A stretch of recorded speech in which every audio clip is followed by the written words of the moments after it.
Good afternoon, Cowboys, Cowgirls, and Outlaws. Welcome to the Slick Sixguns Network. I am your host, Slick Sixguns. Welcome to another live stream today, and I am very, very much excited to have our guest, Mr. Old Path Traveler here from the Old Path Traveler channel.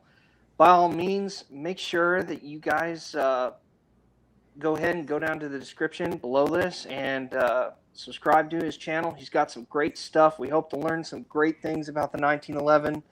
Gonna be definitely interested for a lot of our wild month shooters, so that'll be interesting to have. And I am very much looking forward to this. And with that, Old Path Traveler, thank you for being on the channel. Yeah, man.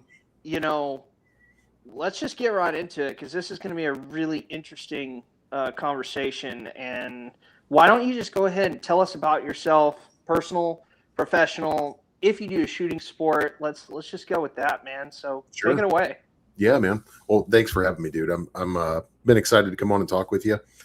So first name is Josh. A lot of people call me Trav, and then they think my name is Travis, and it's very funny. There's like this etymology of what people think my name is. It's actually Josh. So I've got the Old Path Traveler YouTube channel, and it's basically the love of old things. And I'm a dad of 5. Been married to my wife for 15 years this year. Live in Florida. My main job, I'm in, you could say, the construction administration side of the house. I've been in construction for, about 15 years as well. Yeah. So, that's the basics about me. That's the important stuff. Well, awesome. Oh, that's great, man. And so you didn't have any, you don't have any like shooting sports. Have you ever been part of like any shooting sport in your past or anything like that? No.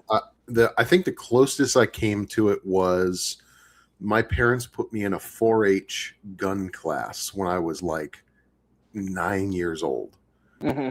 And it was really cool. They start you out on like single shot, sort of like tiny little bolt action pellet guns. And you got to pump them up, and then you eventually graduate the class by competing against your other classmates with an M1 carbine. So and that was my first center fire rifle I ever shot, was an M1 carbine. But that's the closest I've ever come to any sort of shooting sport. Great. Yeah. Yeah, no, I never was part of 4-H, but heard some good programs about that. Obviously, in our area, that's still a pretty big deal. So since you are on YouTube and you are on Instagram, my understanding is you're also on X, formerly known as Twitter. Are you anywhere else? Yeah, I think you listed them: YouTube, Instagram, and X. That's it. Yeah. Okay. A lot of people talk about me getting on Facebook. I despise Facebook. It's just the worst. And I know Instagram is owned by Facebook, but yeah. Instagram is great because it's pictures of things you like. What's not to like about that, right? Right. But those are really the only mediums I'm on. Okay. Well, why don't you, since you're obviously on the social media platforms, and it sounds like YouTube is kind of your number one thing, why did you start a YouTube channel, and why did you choose to focus on the 1911? I kind of get into the weeds here on your YouTube journey. Like, Is there like a YouTube guru that you found that you're like, hey man, I can do this, and you follow that style? Tell me about it. Yeah. So I actually have owned several YouTube channels in the past, and I've actually never told anyone this before. So this is the first time I'll talk about it here. A long time ago. So I've been playing guitar and drums for 28 years now, and did it professionally for a little while, like as a side gig. I would go play at like 6 churches on the weekend and little bar gigs. And anyway, I had a YouTube channel back then. It didn't do anything. Later on, I got into guns, and this was in what I call my tactical turtleneck phase, where everything was Velcro, multicam, all the stuff. And that also didn't do anything. And, I ended up deleting it. It was, I did it for a little while and it just didn't go anywhere. Yeah. And so fast forward now, from then to now was probably like 13 or 14 years. A very big gap. And in that gap, I really began to study the mechanics and the just like the gunsmithing aspect. I became really fascinated with that. And there was two guys local to me who were gunsmiths who would sort of take in work for all the gun stores that were around us. And then they would also do work for, like, one of the guys did work for FN. He would um, I think it was parkerizing. He was like manganese phosphating barrels for FN. He was Cerakoting for a few places. And anyway, these guys were masters, and they were gracious enough to just take me in and let me just go bother them in their shop and just hang out and watch them do things. And so for the next like 6, 7, 8 years, I started building 1911s, broke a bunch of them because that's how you learn, right? Yeah. Who was it? Wayne Novak says, grab a file and break something. And he's right. That's how you learn. And but these guys taught me stuff, and of course I started watching guys like Larry Vickers, Ken Hackathorn, Jason Burton, and his meteoric rise, his journey. And it got to the point where I got pretty successful at it, to where like local guys, basically the guys that taught me, one of them passed away, unfortunately, but the other guy, he got out of the game, and now he's like just a day trader, which is pretty interesting. But he started turning people to me to work on stuff. And I built a couple guns for people and started doing work for people. And so, I've always had a love for old guns, specifically, like, man, Saving Private Ryan marked me as a kid, right? Yeah. Like, that movie, I think it marked all of us, right? It's such an incredible movie. I mean, and I became obsessed with the 1911 when Tom Sizemore is going to shoot the what's the guy's name with the BAR when they're arguing? Ryben. That's the one. And there's that shot. I remember pausing Saving Private Ryan, and right at that shot, and it's the side profile of his Colt 1911, and then Tom Hanks shooting the Tiger tank with his 45. And I mean, there's pictures of me as a kid with a wooden Thompson submachine gun that my granddad helped me make. So I've just always loved these old guns. Okay. But it really became super serious when I started working on them. And then you study the history, and you keep going deep. And so about 2 years ago, when it comes to why did I start the YouTube channel, it was essentially like, I just kind of felt like I really enjoy talking about this stuff and sharing, what I know. But what I noticed, and this is probably the controversial part, is there's an old guard and they're gatekeepers, and they don't want people to realize that they can learn this stuff too. And I just pushed back against that. I'm like, no, I'm nothing special, and I learned this stuff. I didn't go to school. And so I thought, you know what? I am all about telling people you can do this. If you apply yourself, like anything in life, anybody can do anything that they set their mind to. And that was the big thrust of the channel, is sort of demonstrating that you can learn this. And then also, there's so much in our day and age, there's so much just like garbage propaganda against the 1911. The people who are the most ignorant about them make the biggest proclamations about them. And like today, I saw a video of a guy shooting this absolute abortion that they call a 1911. It's not. It's a 2011. Looks like something RoboCop would carry. And all the comments are like, "Oh yeah, 1911s are so good." And it's like, that's not a 1911. And so I also wanted to sort of come against that and show, no, like, GI old school 1911s run just fine. So anyway, yeah, just that thrust of like, I felt like there was a void on YouTube of people saying things in this way. And I don't know if a year and a half and having 14,000 followers is taking off, but it feels like it has. It feels like it feels fast. And it's been a positive response. So Yeah. So so you've been on YouTube essentially for 18 months, right? about. Okay. So just kind of to add on to that conversation here, you obviously had to kind of find a way to get into software somehow working some type of videography. If I may ask, which YouTube guru, or did you do all this research on your own to kind of like make your videos what they are? Let's talk about that. Yeah, it's a good question. No, I really didn't use anybody as an example. I've always been a computer guy. I mean, Okay. I remember me and my dad having the big, giant computer monitors and playing.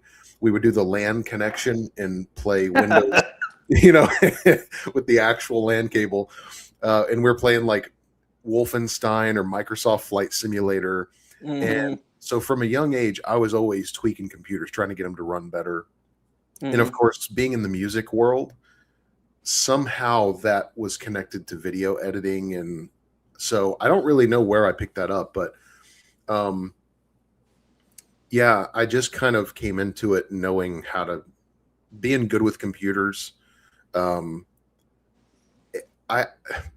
wouldn't say I was going after anybody's specific techniques or style. I just thought I'm going to make videos that I would want to watch. And if people like it, they do. And if they don't, that's okay. But for me, that was a big thing of like, I can't do what other people like because, as you well know, this is a lot of work. If you're not doing it for the love of the game, you're going to burn out and quit. So. Yeah.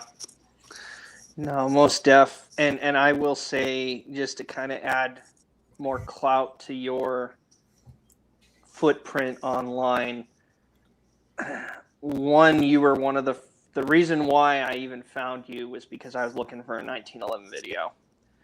So I found one of your videos. I watched it. I thought, man, this guy is extremely knowledgeable. And then I continued I literally went all the way to your first video, which, I mean, obviously no one's first video is perfect. But I kind of just started watching all the way through, kind of seeing the sequencing, and it was just like, man, like every question I have on the 1911, he has a video on. That's and cool. So that's just kind of where I was like, that's just kind of like where you got me into it. And quite frankly, I mean, once I started watching your videos, I'm like, okay, what 1911s do I want to get now? And I'll talk about the 1911s I have had before I started watching you. Then I'll kind of tell you. But I mean, you got me hooked on SASS, bro. So I mean, they're so good. Yeah, they are. And I'm sure you can kind of talk more on that. But why don't we go ahead and have a question here from the audience real quick? Sure. And Simply Aware says, like everything old as in the antiques and where the modern stuff came from. So I guess he's asking, like, what, like, is it everything old that you're into, or is it just specific things? A lot of things old. I have, man, my taste. I mean, I focus primarily on the 1911 on my channel because I feel like that's what I can speak with the most integrity on. And people get really frustrated because I will not even talk about things that I don't know. I'm not going to BS anybody, but I have a deep love for single action armies, percussion guns. Man, I am a massive, I've got a pile of them sitting above my desk here. 51 Navies, 58 Remingtons, the 60 Army. Like, I love those. Lever actions, specifically the Winchester 92. I think it's the finest lever action ever made. Or the 94 if you want the rifle cartridge. So but to answer the question, generally, I think most old guns, they were made with a flair and a passion and an ingenuity and a creativity they're not so algorithmic and blocky and dense in their design. And I know I'm being very woo-woo right now, but like you can compare it to modern architecture.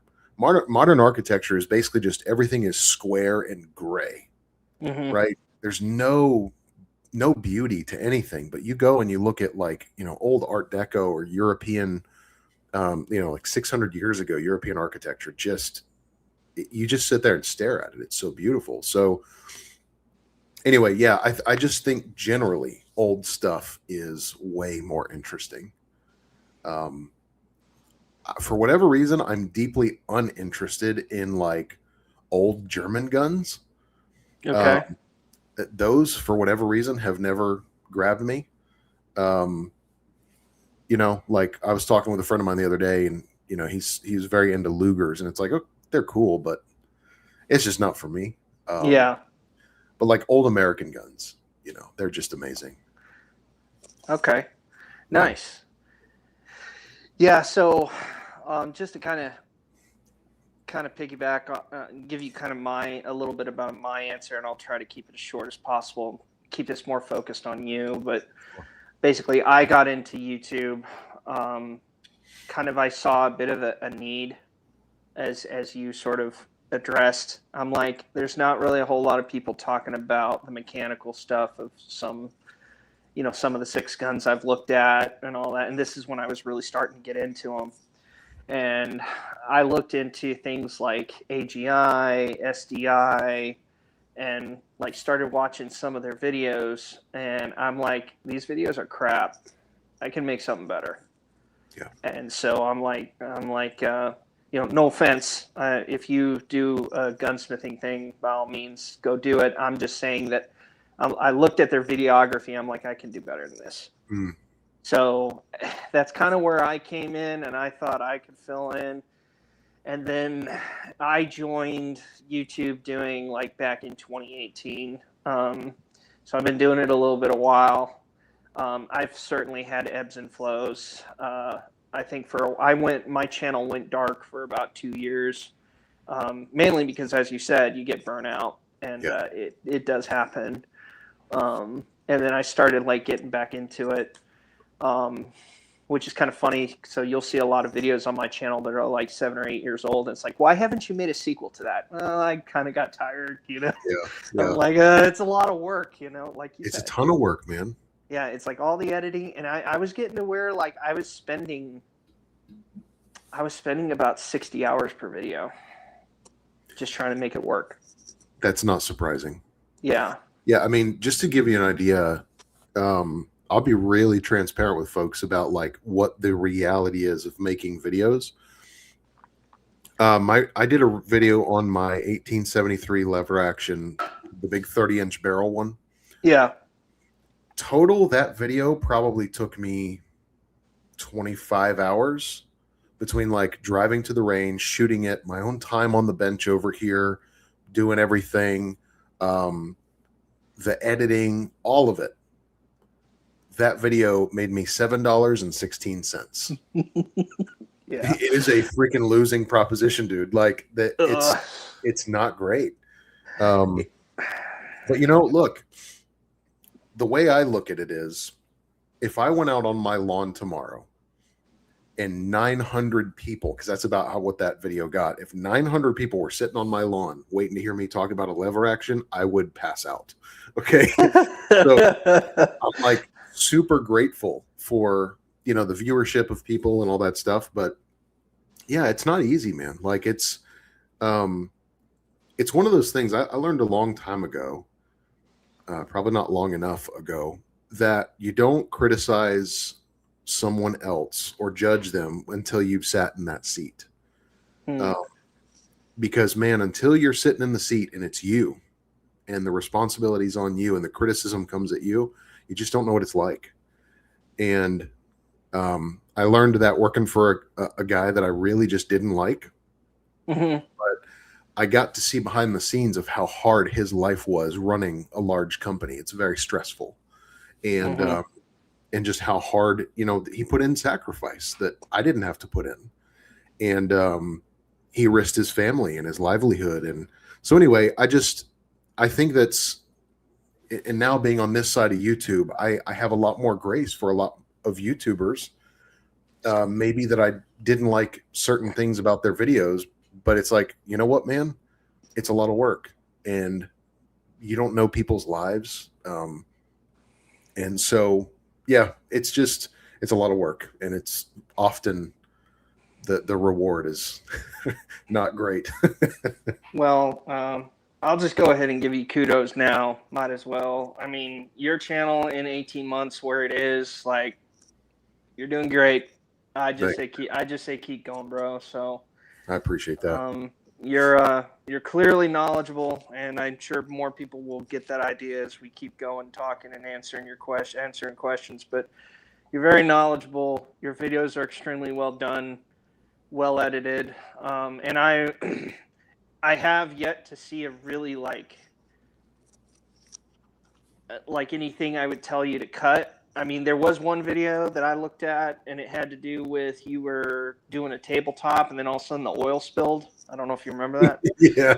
So like, yeah. So if it were me, I was thinking about that. And I was like, if it were me, I would have cut the entire thing out. But you kept it in, your choice. But I was kind of like, well, you could have cut it out. I mean, but you explained it, and it's like, yeah, well, and then you kind of made fun of it, and then you started. And what really got me was the part where you were talking about how this air canister flew about the room, and it was just like going nuts. And you made me laugh. I'm like, you cracked me up. I'm like, dude, this guy knows his stuff, and he's funny. Why wouldn't you watch him? Oh, appreciate that, man. So, but I mean, yeah, you're doing good. Keep it up. Appreciate it, man. Yeah, well, listen, I keep that stuff in because one of the things that I get really annoyed with is a lot of the guys that are on YouTube talking about the mechanical, kind of getting under the hood of some of these guns. They want you to believe that they float an inch off the ground and they just got it all figured out. And I think that again, it's part of that gatekeeping. They want to, they hide behind their title and their leather apron, and they don't want people to think they can do this. And I'm like, no, man, look, I'm just a guy. I make mistakes all the time. That whole thing with the bottle of glue shooting everywhere, I still have yet to. Like, if you went in there with a flashlight, you can see this big shiny streak across my wall where this shot glue all over the wall, and it was a mess. But I just put it in there to show, like, we're all humans, man. We all make mistakes, and nobody's perfect. And that's kind of a rule on my Patreon, is like, if somebody comes in there with a big personality and is acting like they got it all figured out, I just boot them. Because I'm like, nobody's perfect. If you're going to act like that, we're just not for you. Yeah. So now there's the other side of it where I will sometimes, because sometimes what that philosophy can invite is almost no standards. It can almost create an environment where things get sloppy, and you sort of have to put guardrails up for that, where it's like, okay, no, there is a right and wrong way to do things. Yeah. You have to tell people that's not correct, so it's also being humble. Like, I loved one of your posts on Instagram about humility. I think that's so important for life in general. Mm-hmm. Just approaching things with humility is, you're going to make more friends that way. Your mind opens up. You learn better that way. Pride is blind to itself, and it's ugly. Yeah. Well, yeah. Well, at least I know someone looks at those posts, because I swear, like, I look at my reels and see, like, it's doing well, but I see my picture posts and it's like almost no one looks at it. Well, that's good. I'm glad you got something out of it. Yeah. But yeah, we'll talk a little bit more about that, because I am curious on some things that you handle, and maybe you got some advice for me, because I handle things a little differently sometimes. Sure. But that's just me. So. You talked about you did 4-H and all that, so I'm not going to ask you that question again. So, and you said you've been collecting guns a little bit. You got into guns at some point. How many years total would you say you have experience with firearms and or collecting, or both? Oh man, I mean, I got my first rifle on my 18th birthday, Mm-hmm. and I think I collected 10 rifles pretty quickly. Like I worked my butt off and, you know, bought a bunch of rifles. And then on my 21st birthday, and I feel a little bad about this, but my dad graciously gave me his personal backup gun. He was a cop. Mm-hmm. It was a Taurus 38 snub nose. I should have kept it as like that was my dad's backup gun when he was on duty. I was 21. That day, I went and traded it for a Glock 17. Oh no! It was so bad, dude. Did I've you apologized. did you tell him? Of course, yeah. Oh, I was like, thanks, but I'm going to go trade this. And he's like, all right. Yeah, he wasn't offended, but I feel bad. That was a douchebag move.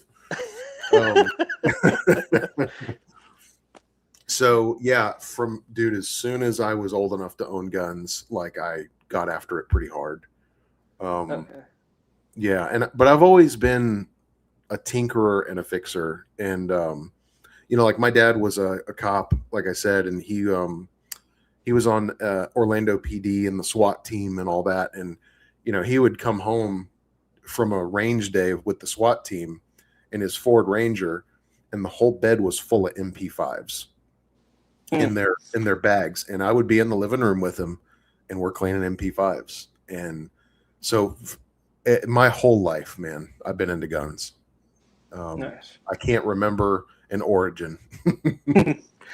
Yeah, I've always kind of had a fascination with things that go boom. I got a BB gun when I was 10 years old. Got my first real rifle when I was 15. Didn't buy it myself. That's illegal, at least in the state that I was in. And I'm not, for 100%, clarity on this. I was born in Arizona, lived in California, and now I live in Texas. And when I was a teenager, I lived in California, and not a whole lot of people really like that place. Yes. So, and that was just kind of like, there's just some things you can and can't do there. And being 15, you don't really care or think about it that much. I mean, but once you actually start getting into the real world, you do. So when I was 15, my first deer rifle was a 308 lever gun. Awesome. It was a Browning lever action rifle. And so since we're talking about 1911s, my parents had me go to Colorado to go see my uncle when I was about 15, 16 years old. And this guy grew up in World War II. He actually went to Vietnam. He carried a 1911 in Vietnam. He did not keep it. He was actually given a 1911 as a gift. It was as a retirement from the military, back when that was something that was okay to do. They don't do that anymore, unless you're like a really high up there. He wasn't that. So he brought home a 1911 from his time in service, not his time deployed, but back when it was kind of a popular thing to do, he, because he was out in the field, he did pick up an old TT-33 that was used by the Vietnamese. And he did pick up, I believe, it was either a Chinese variant, whatever the Chinese variant of the Mosin is. I'm not sure. I don't know. Or maybe it was a Mosin 44. It had a bayonet on it. I remember that. The big spike. Yep. He brought those two things back from Vietnam, and he always carried a 1911 in a shoulder holster. That's how I remember it. And but I didn't know anything about it back then. But so when I got that exposure, because he had me take it apart, clean it, let me shoot it, my mom, ironically, was like, well, that sounds cool. I want to have a 1911. And so what my first 1911, and I'll probably talk about it at some point on my show, it was a Spanish Llama 1911. There you go. So, and I don't know how familiar you are with Llama as a company? I know of them, but I've Okay. never really. Well, I might have fixed one for somebody back in the day. I don't Yeah. remember. Um, I worked on a lot of guns back in the day, a lot of them. Uh-huh. That was before the rules changed with the ATF, where you have to be an FFL to really do things. So, um, Yeah. yeah, but no, man, that's the cool part now is like 15 years ago, really the only good 1911s out there at the factory level were Colt and Springfield. There really wasn't anybody else. Uh-huh. A lot of people making guns, even T-Sauce back in the day. I remember trying a T-Sauce like 12, 14 years ago. It was terrible. It was just utter garbage. And now it's not that way, man. Like everybody's making 1911s. I mean, Charles Daly's, Llamas, was it Century, T-Sauce, just all these imports. And honestly, Rock Island, most of them work. Hmm. Because I think what these companies have realized is if you just stick to the original recipe, they work. Um, Yeah. part of the problem why they didn't work in back in the day is everybody thought they're super smart and they changed things. Mm-hmm. But I think I'm one of these weirdos that actually thinks that John Moses Browning was a genius, um, Yeah. and literally changed the direction of human history with his designs. Okay. Yeah. Yeah. Yeah. Well, actually, that kind of leads us into our next question, and I'm actually going to put a poll up for the audience as well. But this goes into what is your most desired 1911. Now, I know on your channel you have a few that are like you wanted to get and then you went and got them. Yep. But do you truly have your most desired? So, what is your most desired 1911 that you want to own, currently own, or both? Yeah. So I own 3 of there's like a collection of 1911s. There's not really one, there's several. And 2 of them, I own 2 of the Colt reproduction World War Ones. Those were always a dream gun. I remember going into fire school in 2008 when those Black Armies were released. And I remember seeing, I don't remember where, but I remember seeing like a little magazine, like a page about them. And I was like, oh man, one day, you know. And so I own 2 of those. And then I did a video on it. I own a real 1918 Colt 1911. And that was a bucket list to own an actual World War One pistol. The one that has always called my name though, and boy, I'm very picky about the details with it, but it would be a 1920 commercial pre-war variant 1911. Very specific. That year, they were doing a specific type of finish. They were doing a specific type of sights. The text that they were using, or the font for their roll marks, the location of the roll marks, every detail was. I think that was peak 1911. Why Colt isn't making those now is a mystery to me, because I think they wouldn't be able to make them fast enough. But that's the one.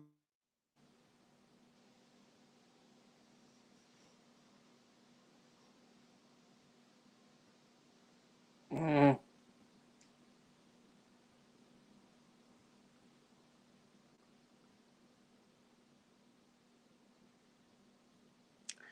I think we're having some technical difficulties, guys. Waiting on Old Path Traveler to get back here. So, apologize for waiting on this. Yeah, just hang on. Sorry.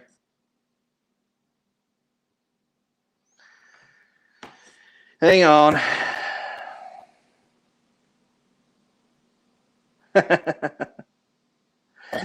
Old Path Traveler says his power went out. He's gonna just says give me a second. He'll be back on. All right, guys, hang on here. We got a few things we need to adjust. By all means, go ahead and hit the poll since we're at it. It says which manufacturer did you prefer?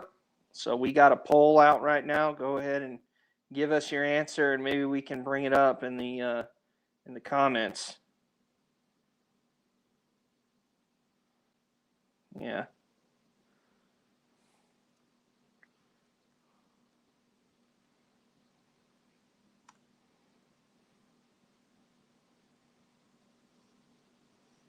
So sorry about that, but you just got me on here. Hopefully, you guys are enjoying the live chat. Just kind of checking over here on Instagram what we got. A lot of people have kind of checked in, so that's great to hear. Hopefully, we'll bring him back on here and we'll get on started with the show. But just give that poll a few more seconds, and then once that's done, we'll end it. So go ahead and drop your answers in there. Colt, TSAS, Springfield, Kimber, all that stuff.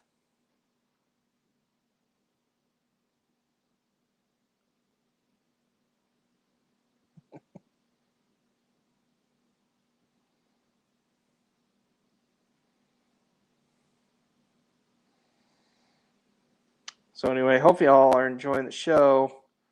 Stop the poll. See what I get. Anyway, really haven't had anyone answer the poll. Did you all see the poll? We tried to get that on there. So hopefully we can. If you guys haven't already, make sure that you. Can you hear me? I got you. Can you hear me now? Oh man, I got you. Sorry, dude. There's a storm blowing over and it got me. Oh, dude, that's all right. Yeah. I was like, you froze, and I'm like, I'm waiting for it to rehook, and it's all good. So why don't you go ahead and continue with your dream gun? That's where we were. Yeah. So basically, it's a 1920 commercial Colt. I just think, man, everything about them is perfect. They are to me the gold standard of what a 1911 should be. Of course, I would love them, made now with better metallurgy and all those things. But that's the one that's left. Unfortunately, the condition that I would want it in, oh gosh, they would probably be upwards of $6,000. They're not cheap. They're very expensive. So I'm not saying I've given up on that idea, but look, I'm probably more likely going to just build my own. And that's something I've gotten into in the past few years is, I don't know if you're familiar with like guitars and the concept of relicking guitars. Have you ever heard of that? I'm not a guitar guy, so no. Okay. The long and short of it is there are these masters who can take a new guitar and age it, and it looks like it's 60 years old. Mm-hmm. And so you can actually age things and make them look old. So really the most important part of that 1911 build is the slide. So if I could find a slide, I could pretty much get a frame made, which I'm actually doing that right now with a World War II Colt. I have all the rest of the pistol except for a frame. So I'm actually getting a new frame made by Caspian, and I'm going to relic the frame. I'm going to sort of dent it up and do certain things and little tricks and techniques to make it look old. And then I'm going to parkerize them all together and, kind of match them. So nice. Yeah.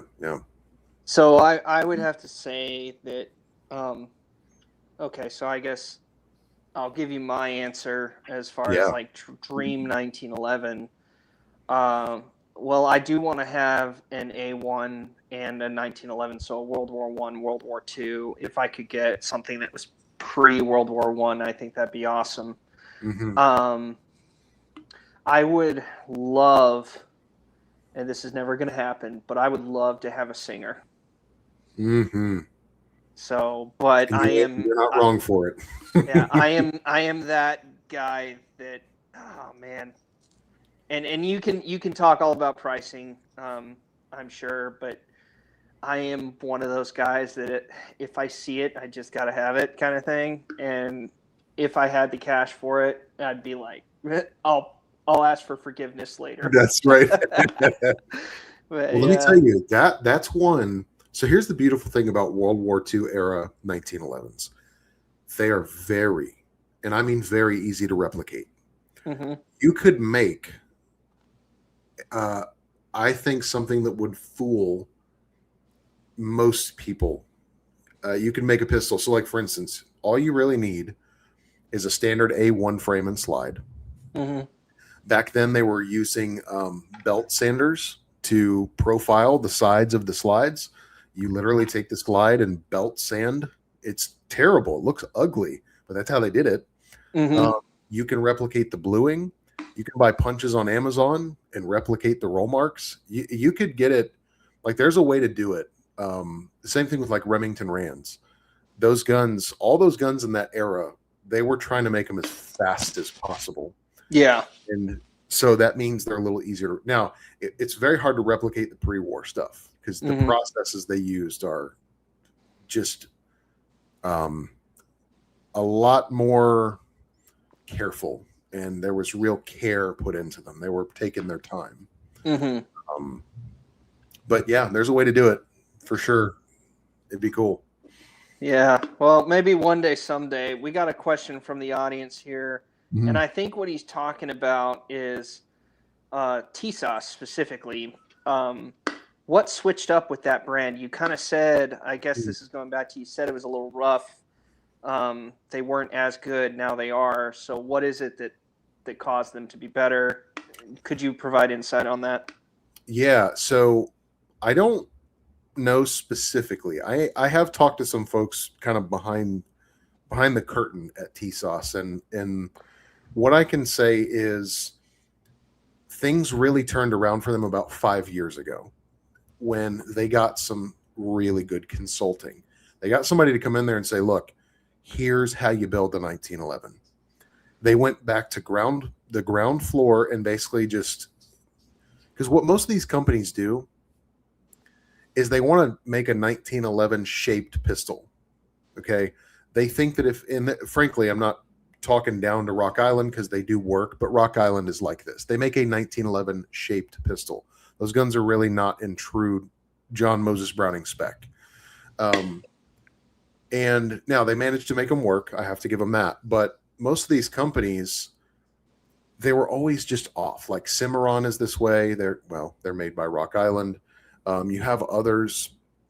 But what I think TSAS did is they got genuinely great consulting to go all the way down to like, okay, here are the dimensions. Here's how you cut the slide. Here's what they did back in the day. And so much so that, man, I mean, TSAS is perfectly replicated like the Colt sear angle. They've perfectly replicated every little dimension about the originals. And specifically, what I think is their best model is the ASF, which is like their Remington Rand clone. Okay. They actually used 5 real Remington Rand pistols as a base. And so they did their research. And so I think what moved them forward is they got somebody who understands 1911s to basically come in and say, this is how you do it. I don't know who that is. I've heard names, but I haven't had anything confirmed. Yeah, I know TSAS was supposed to have like some change up with management relatively recently. Yes. Whether it's true or not, the person who's running it isn't someone I would say is very like someone like you and me. Mm-hmm. But for all I know, they may just be managing the people, not really the product. You know, I don't know exactly. I think you're onto something there. Yeah, I know the guy is some sort of a gun guy, but he runs in circles that I don't run in, so I don't know who he is. But look, I think he was picked because he's a gun guy, and I'm hoping that he was picked to sort of maintain what they've been doing. Because look, you roll the clock back 4 years. Yeah. In 2021, 2022, this is where TSAS really caught traction, and they're putting out guns that were like surprising. I have a 2022, and that's the gun that changed everything for me. I got this 1911 on trade for a bunch of AR parts.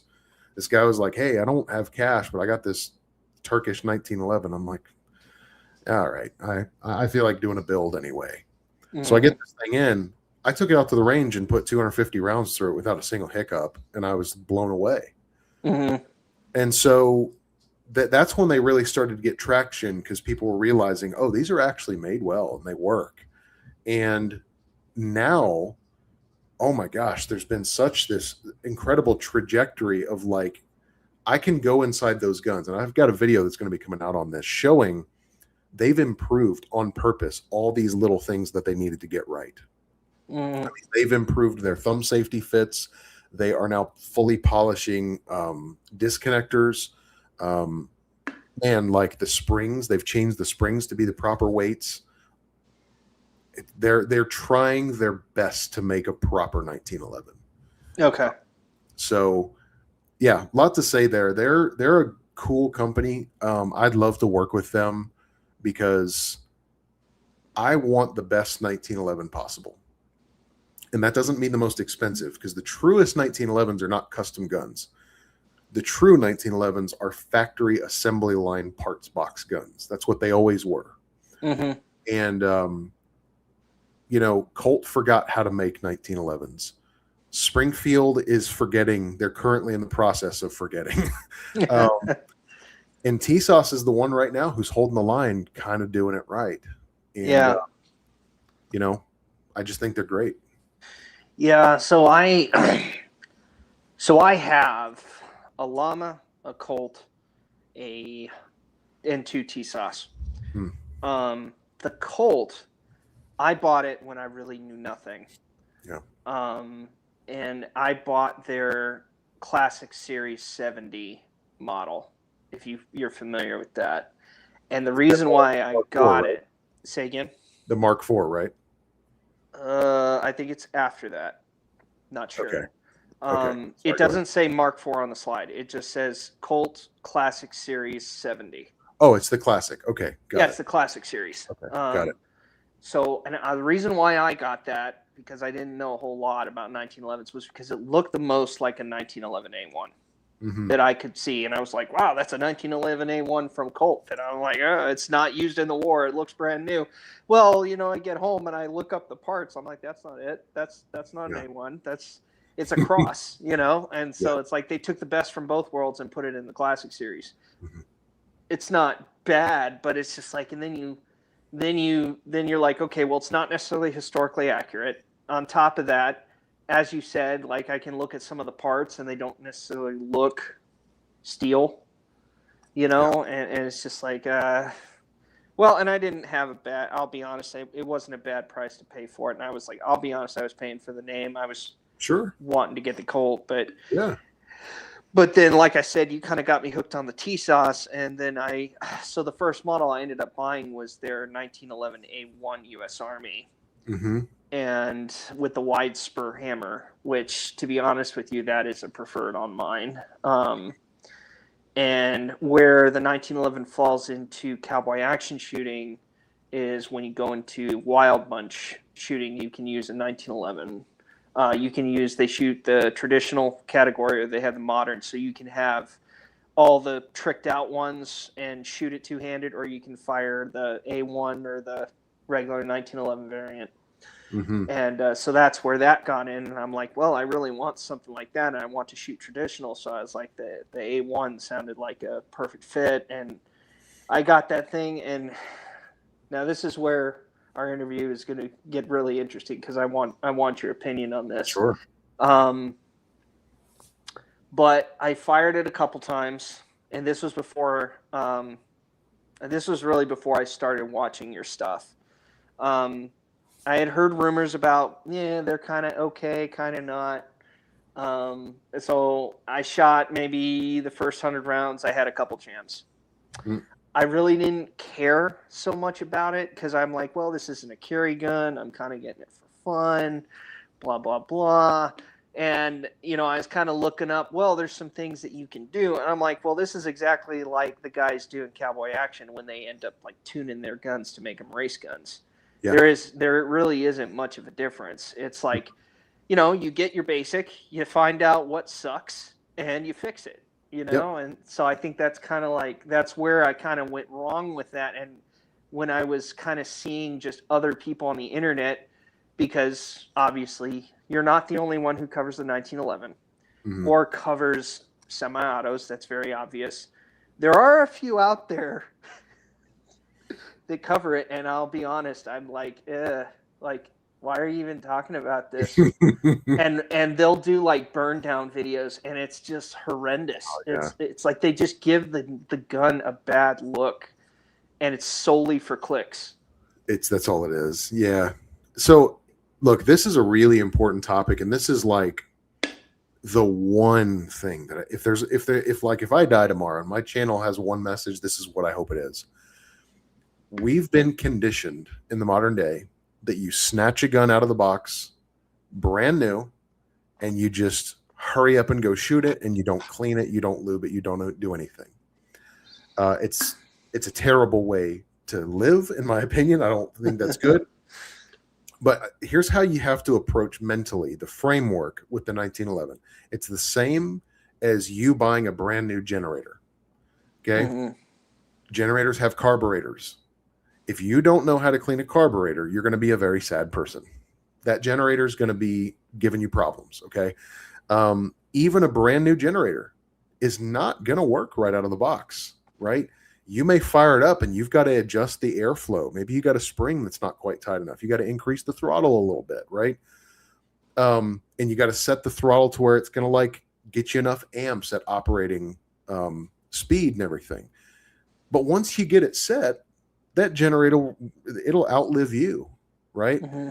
It's the exact same philosophy with a 1911 in modern day where, okay, you take it out of the box, you have to clean it and lubricate it. Most of these manufacturers, especially if it's a blued gun, they're going to put there's this type of oil they put on them. Uberti and Pieta are very famous for this. And the purpose of that oil is not to lube the gun for shooting. It's to keep it from destroying the nice finish while it goes all over the world and sits on shelves. Okay. Mm-hmm. So you got to clean it. You got to make sure the springs are correct. 99% of gun manufacturers do not put the right springs in. So you got to do the right springs. And then the very last thing, there's only one thing that you really got to kind of tune on a 1911. Sometimes that's the extractor. In the old days in World War II, the reason why you don't hear about soldiers talk about this is because soldiers were never encouraged to tune their 1911s. When you read the manuals, and I got a stack of them on that shelf right there, 1912, 1914, 1918, 46, 64. Like I got all the manuals. At no point are soldiers encouraged to tune 1911s. Mm-hmm. That was the job of the unit armorer. Yeah. Now, when you go and read those armorer books, guess what they say? What? Yes, you absolutely tune the knife. You got to tune the extractor. But see, it was a lot different back then because like if you take a real Remington Rand and Ithaca Colt from 42, 43, you can turn those guns backwards and the extractor will fall out. Now, the tolerances are so stinking tight on these modern guns with modern CNC manufacturing, the extractor is going to be tighter, right? So you had more give and play in the overall build in those older guns, which is why they tended to be more reliable. But even so, all that to say, 1911s require a little setup. I've said it many times. It takes about 5 minutes if you know what you're doing. And knowing what you're doing doesn't take long. I can show somebody how to do this in less than 30 minutes. It's not hard. Once you're done and you're set up, that gun will outlive you. It'll run like a sewing machine. So something that I kind of picked up from you, and I really didn't think about this, is one of the things is obviously oiling a gun was always something I knew to do. What type of oil specifically? Because all I did was I used break free, something like that, or I used CLP. And I was using that for the longest time. But then I watched a video of yours and you said something about just standard 5W motor oil, 5W30 oil, motor oil. Sure enough, I took that and put it on my T-Sauce, and the thing I've had no issues. I love it. It's amazing, right? Yeah, I'm like, wow, I didn't even think of that, man. Like, yeah, man. Well, look, break-free CLP is I understand why a lot of people, particularly if you were ever in the Army specifically, I understand why you use it. And it's because all the guns that exist do really well with that stuff. Okay. Yeah. It's not at all a criticism. It's just that's how they're trained. And specifically some of these burn downs, that's what you see. Yeah. But what people might not know is that the surface area of metal to metal contact in a 1911 is about 12 times that of anything else on the current military roster of firearms. There is so much metal to metal friction. I mean, the barrel is encapsulated by the slide. It's encapsulated by the bushing. The slide rails are full length.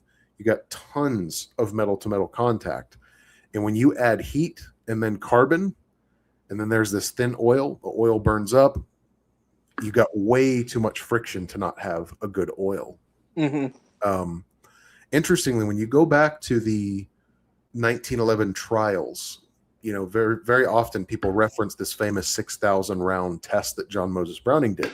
Mm-hmm. Actually, two of them. The first test, all the other companies, including John Moses Browning and, you know, everyone else, they complained that it was unfair because nobody's gun can make it 6,000 rounds without relubricating, cleaning. They said this is an unrealistic test. Yeah. Right? So they did another test in the military, and this is the one where the 1911 had 0 failures. But what people don't know, and they can find this story in, I believe, Handguns of the World by Edward Azell. There's a fantastic write-up in there. Okay. There's also a write-up on m1911.org. Can't remember the author's name. But anyway, every 100 rounds, they were allowed to let the gun cool and just stop for a minute. Okay. And then every 1,000 rounds, they broke the gun down completely, relubricated it, cleaned it. That's what made it last 6,000 rounds. Right. So, yeah, big distinction there. Yeah, because if I remember correctly, in the 1985 test, they basically said that the Beretta had almost no jams or the least amount compared to the Colt 1911. But as you said, I'm sure they didn't give it any, you know, they didn't give it any breaks then, but that test they did, so naturally it's going to do better. So that would definitely make sense. We do have a question here about types of 1911s. 6-shooter Texan, thank you for tuning in, bro. He's another cowboy shooter. He was on the show. He says, does anyone make a Wild Bunch era style 1911? I don't know if you're familiar with Wild Bunch, the movie. I am. I mean, it's been a long time since I've seen it, and I'm vaguely familiar with the shooting. There are, I can't remember who. I want to say it's either like Cimarron or Taylor's or one of those basically importers. Mm-hmm. They make a specific Wild Bunch 1911. Okay. I think there's one or two of them floating around out there, but I can't remember which ones. I think more what he's referring to is the style, not necessarily, not the category, but I think he's referring to pre-World War I, during World War I. Does anyone make a World War I style Colt that you would recommend? Oh gosh, yeah, this is a sore spot for me because no, not currently. This is something I'm really trying to change, is get people to understand that there were even, most people don't know what a pre-war is. Okay. Including, there was a company that a friend of mine talked to at SHOT Show, and he asked them why they don't make a pre-war. They said, what's that? Like, this is a company that makes 1911s, didn't know what that was. Okay. So anyway, no, and here's the biggest reason. There's two big factors why companies don't make these guns. One, if you want to do it right and you're going to do it legit, the sights are going to be very small, and people are just going to cry about that. That's a fact. The second thing is, like, I don't know if you can see this dark spot on my hand. Yeah. That's like 16 solid years of shooting pre-wars. It's like a big leather pad, man. Like, they eat your lunch, and most people are going to complain about that. Yep. Now Cimarron does, I think it's still in production. I think they're the only one who makes a pre-war style, but it's not quite correct. Okay. That's the closest there is. I mean, there's a lot floating around aftermarket, or excuse me, that was old production. Like Colt did their reproductions. They did a run from like '05 to 2011. Yeah. And there's like 14,000 pistols, 15,000. It was a limited run. But yeah, which when I get my deal up and running here, that's what I'm going to be building. I'm going to be building pre-wars and, doing it that way. So Nice. Well, since you're talking about building stuff, my next question to you is, do you have any certifications of gunsmith armor? Do you have an FFL? Are you a shooting instructor? Nope, none of the above. You said something about you were applying for your FFL or thinking about it. Yeah, I want to. I didn't plan it this way. It just kind of happened. Mm-hmm. But the YouTube channel, I turn down somewhere between 3 and 5 people a week for gun work. Mm-hmm. And the opportunity's there, right? And it's all stuff I know I can do. So I'm going to be doing that soon. And I have a pistol that I kind of designed. It's basically just a pre-war spec commercial Colt style pistol from 1920, my favorite era. And I call it the Watchman. And I want to build and sell those. But no, I just haven't done it yet. There's things you got to get in place to be ready for that. So it's coming. I'm hoping this year I'll have that in place. Okay. Well, I'm very curious to see how that works out. Just to give you some background here, I do have an FFL. Nice. I don't use it right now because I was like, as you said, I was getting some people who wanted to have me work, and I'm like, but they were mostly locals. They weren't people actually on YouTube. Since I was in the fast draw community and in Cowboy action, more in the fast draw community, they were asking me to do some work for them. So I'm like, well, if I get caught from the ATF doing stuff, they're going to be like, yeah, where's your license? Right. So I had to get an FFL. That's why I got that. Other than that, I don't have any formal instruction. Wouldn't mind having some sort of formal gunsmith training. However, I'm steadily figuring out, as I said, if I can make a better video, then why would I be instructed by someone who I think doesn't do as good? If I can just jump in on that, because this is an important point. Yeah, go ahead. You know who else has no formal schooling? A mechanic? Jason Burton. Okay. Now, I don't know if you realize this. A Jason Burton has a 2 to 3 year waiting list and costs about $16,000. Wow. There's nobody better than him. Maybe like Luke Volkman, right? But he's kind of the world's premier gunsmith right now for 1911s. He's the top of the game. He has no formal training.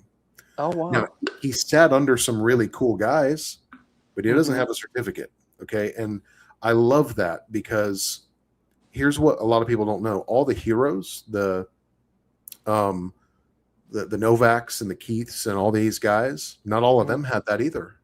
A lot of these guys started doing this on their own. Right. And so that's a big thing that I talk about with my channel is like, you don't have to, when you go to school, look, I'm not saying it's not worthwhile because I do think, for instance, nobody should be touching Sears unless you sit under somebody in person and learn how to do that right, because you're going to get yourself hurt. So there are certain things, or maybe like really detailed machining, finish work. There's things that are really important that you got to learn how to do in person, in my opinion. But credentialism, I reject it. Because some of the best people that I know on the planet, they have no schooling. So I think it can be valuable, but I'll just say this. I have about 6 or 7 guys who are recent graduates from gunsmithing school, and they have said that channels like mine have taught them more than 2 years of schooling did. So I think at the end of the day, I mean, you brought up mechanics. That's a great point. My mechanic has no formal education, and that guy's a wizard. Yeah. So, yeah, I just don't buy into the credentialism most of the time. Yeah, I'm sure you run into this. You get people on your videos that probably say, "Well, I'm a gunsmith for 20 years and blah blah blah," and it's like that's great. How about you make videos and make them better than I do? I can add nothing to that. Perfectly said. Yeah, they're constantly correcting me and all this. I was like, dude, then go make a YouTube channel. Yeah. Right. I mean, and look, I have them in my Patreon. There's some guys who've been doing this for 50 years and they do know their stuff. Right. But yeah, all the best ones, I can't think of one that has formal education that I really like. I'm like, wow, that guy's amazing. Most of the time, what I have seen is people who have the formal education hide behind it. Mm-hmm. Whereas the guys who know what they're talking about, they just let their work speak for itself. Yeah. No, I'd agree with that statement. But yeah, it's that does. We can talk about that more. I'm sure just kind of a fellow YouTuber gripe session, but I'm sure you got plenty of haters, and I know the haters gotta hate, but man, like I've received so much hate from from some people in the cowboy action community. Nothing against. I'm not gonna say any names here, but it's just like these are guys who have won world titles, and it's like, and and they're kind of bashing me for talking about like some of the mechanics of the guns. It's like just because you're a driver doesn't mean you know how to work on one. Very true. And so it's just like I kind of take it from that perspective, but people talk down to me like that, and it's like, okay, you're a world champion, got it, and you are a big name in this community, but you don't know anything about the inside of the gun, which is what I'm talking about. Or if you do know it, you're not telling me or you're not showing me otherwise. You're just saying, stop doing this because it's bad information. Well, tell me what's bad and I'll correct it. And if I am kind of one of those people that I do like to verify through either a primary or secondary source, I usually don't take people's word for it. Yep. Which is why if you ever look through my comment section, I really refer to manuals. I say, this is what the manual has said. This is what it said prior. This is what it says now, blah, blah, blah. So and this might be something, I would like your opinion on this, and you may disagree, and that is okay. Sure. One of the heated comments and questions I get is talking about carrying six in a six gun. People talk about the safety notch. It's unsafe, blah, blah, blah. And so the one thing I go back to is the original manual for it stated this is how it was carried. However, because of certain things that have happened, some people decided to start spreading, load 5 instead. Yep. Some people will even go so far to say certain historical people have had negligent discharges. To be honest with you, you kind of have to take those, unless they were actually written by the person themselves, you have to take it at face value. Yep. And you don't know if that's really true, because sometimes those guys were just trying to get their name out there. So, like, for example, in Cowboy Action, you load 5. Totally understand. My premise and my belief is know your gun, know your capabilities, know the mechanics, and know when and when not to. So that's what I always try to tell people when it's like, well, you're telling people to load 6. That's actually unsafe. Hold on a second. Are we all riding horses now? That's right. If the answer is no, then don't drop your gun. It's that simple. It's great advice. Yeah. If you ride a horse, by all means, load 5. I am not going to dispute that, because I'm sure accidents happen and stuff falls out. Mind you, the cavalry did issue holsters that had flap covers on them, probably for that reason. Yeah. And also it kind of came down to, well, there is this premise of, well, the safety notch will break. Yes, it does. But like they refer to, I've had some people who have referred to other YouTubers have done tests on this. One of them in particular to have a fail. They did not show it in a realistic, like, oh, well, if you just drop it, what's going to happen? Right. They dropped it specifically on the hammer in the place it would break. It's like, well, yeah, of course it's going to break, dude. Yeah. You know, so, and then people are like, oh, see, we're all right. And it's like, it to me doesn't prove anything. It's confirmation bias is what it is. That's what I was just going to say. Yeah. I mean, people are just looking to be correct, right? My kind of rule is I will only engage with people if it's in good faith. If they just want to win, I just say, fine, you win. You're the best. Your dad really did love you. Shove off. Like, that's kind of where I land. But look, there's so many things like this in the 1911 world too, like putting a round in the chamber and dropping the slide. You do that now, and the spirit of Mossad Ayub will emerge in whoever's watching you, and they'll freak out, right? They hate that. You go to the original patent documents for the 1911 and the first manual, I believe the 1912 manual. That's actually a practice that's recommended.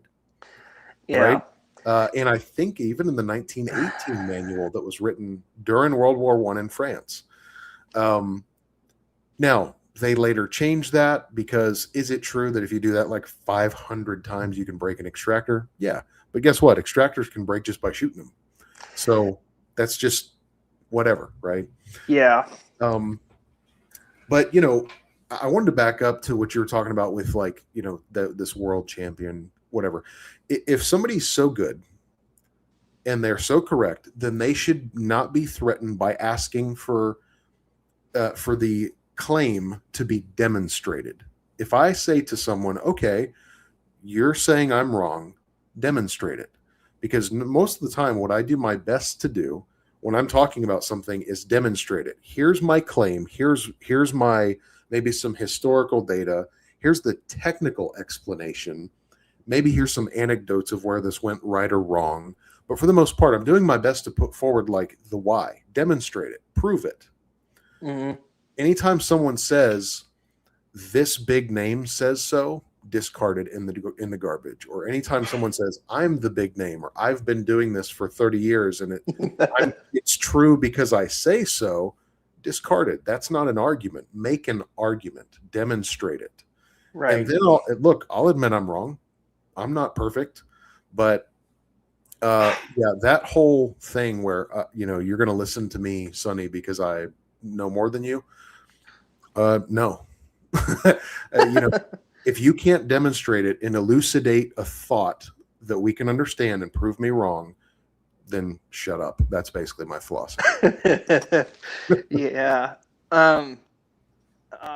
So this is a part where, because I told you I did make that video on a 1911 with the because I asked you about the whole stovepiping loading one through the ejection port, why it's you know why it is or isn't something you would do. And so it was like, so I made that video and I got a lot of hate, and it was kind of like, and I'll be honest, like I was using it more from my military experience because they never taught us to load that way. And so I'm like, well, if that's the way they did it with us currently, maybe it might be the same, you know. And then if you do look at the later manual, it says they don't do it. But as you said, when they first started doing it, that's the way they did it. Absolutely. And so that is accurate. Now, you know, it once again comes down to, in my view, know your gun, know your capabilities, you know, and be sure that you know the time and place to do so. So that's what it really, in my opinion, comes down to. But yeah, thanks for your opinion on that. I am. Yeah. Listen, I'll even go further and just say there's been people who've commented on my videos. They're coming at it from good faith, and they say, "Hey, here's why I think you're wrong," and they explain it, and I go, "You know what, man? I am wrong. You're right." And I've made videos owning where I'm wrong. I'm happy to do that. But yeah, this is something where there's just a lot of people that don't know how to communicate in good faith, and they shouldn't expect people to listen to them because they got big boy pants. I just don't care about that. I don't care how famous you are. And you know who's really good about this is Larry Vickers. Okay. Larry Vickers is on Instagram, and he'll actually explain things to people. He'll talk with people. He doesn't say, listen to me because I'm Larry Vickers. Mm-hmm. And frankly, he could. Yes. But right. he doesn't. He doesn't. He's like, no, here's why. And so anyway, yeah, I just don't respect anybody who says because I said so. That's a stupid argument. Yeah. It's okay. We'll get onto that. Like, we got some other comments from people that do. JRK says, "What's up?" Eric Gale says, "JRK is a great dude." Is he? Is he one of your? Is he one of your Patreon guys? He is. Yeah, we've met each other in person, I think 4 times now. He won a giveaway where I took an old auto ordnance, like a West Hurley gun. The gun was a mess. We called it the Toad because it was just like it was terrible. And I spent about 3 videos and I tuned that gun up and got it. It's one of the best shooters I had. And we did a raffle at a Patreon get together and he won it. And yeah, great guy. Awesome. Now, a little off topic, but 1911s. Let's talk about Blue. Yeah. Why don't you tell the audience about that, kind of your story behind it? I'm curious myself. I have seen a few, but let's hear about it. Blue is, I don't know why that pistol got so, well, I do know why actually. It just became a really popular character on the channel. So basically that was the first TSASS that I had. That's the one I got on trade. And it's what started the channel. And basically one of my early videos was me saying, hey, I've been carrying this pistol for like 2 years. At the time I had like 2,800 rounds through it or something. I'm like, this thing runs great. I've taken it apart. I've mic'd it. I've measured it. This thing is a true Colt spec 1911. And so later on, I used Blue to sort of prove that you can make cold blue look good on a gun. Doesn't mean it's a good finish, but I was, there's a lot of people who say cold blue can't look good. And I'm like, yeah, it can. Here you go. So I blued it and it just somehow people started calling it Blue. And that pistol's been refinished like 6 or 7 times now. And it's been a test pistol for me. And people have just come to really love it. And I think I'm up to like 3,600 rounds through it now. And it just runs beautifully. It's a fantastic gun. And yeah, JRK's, he's after Blue too. He wants that one. Well, yeah, that was one of the first pistols that I saw that you were kind of like working on, had worked on. So, and when you kind of talked about how people were, sorry, my dog's in here and he's getting nervous. I may need to get him out of here. Sorry if I got to cut that. But anyway, yeah, that was one of the few. Hey, calm down. You're good. I got a border collie. Don't know if you're a dog person. Yeah, I had one of those too. I completely understand.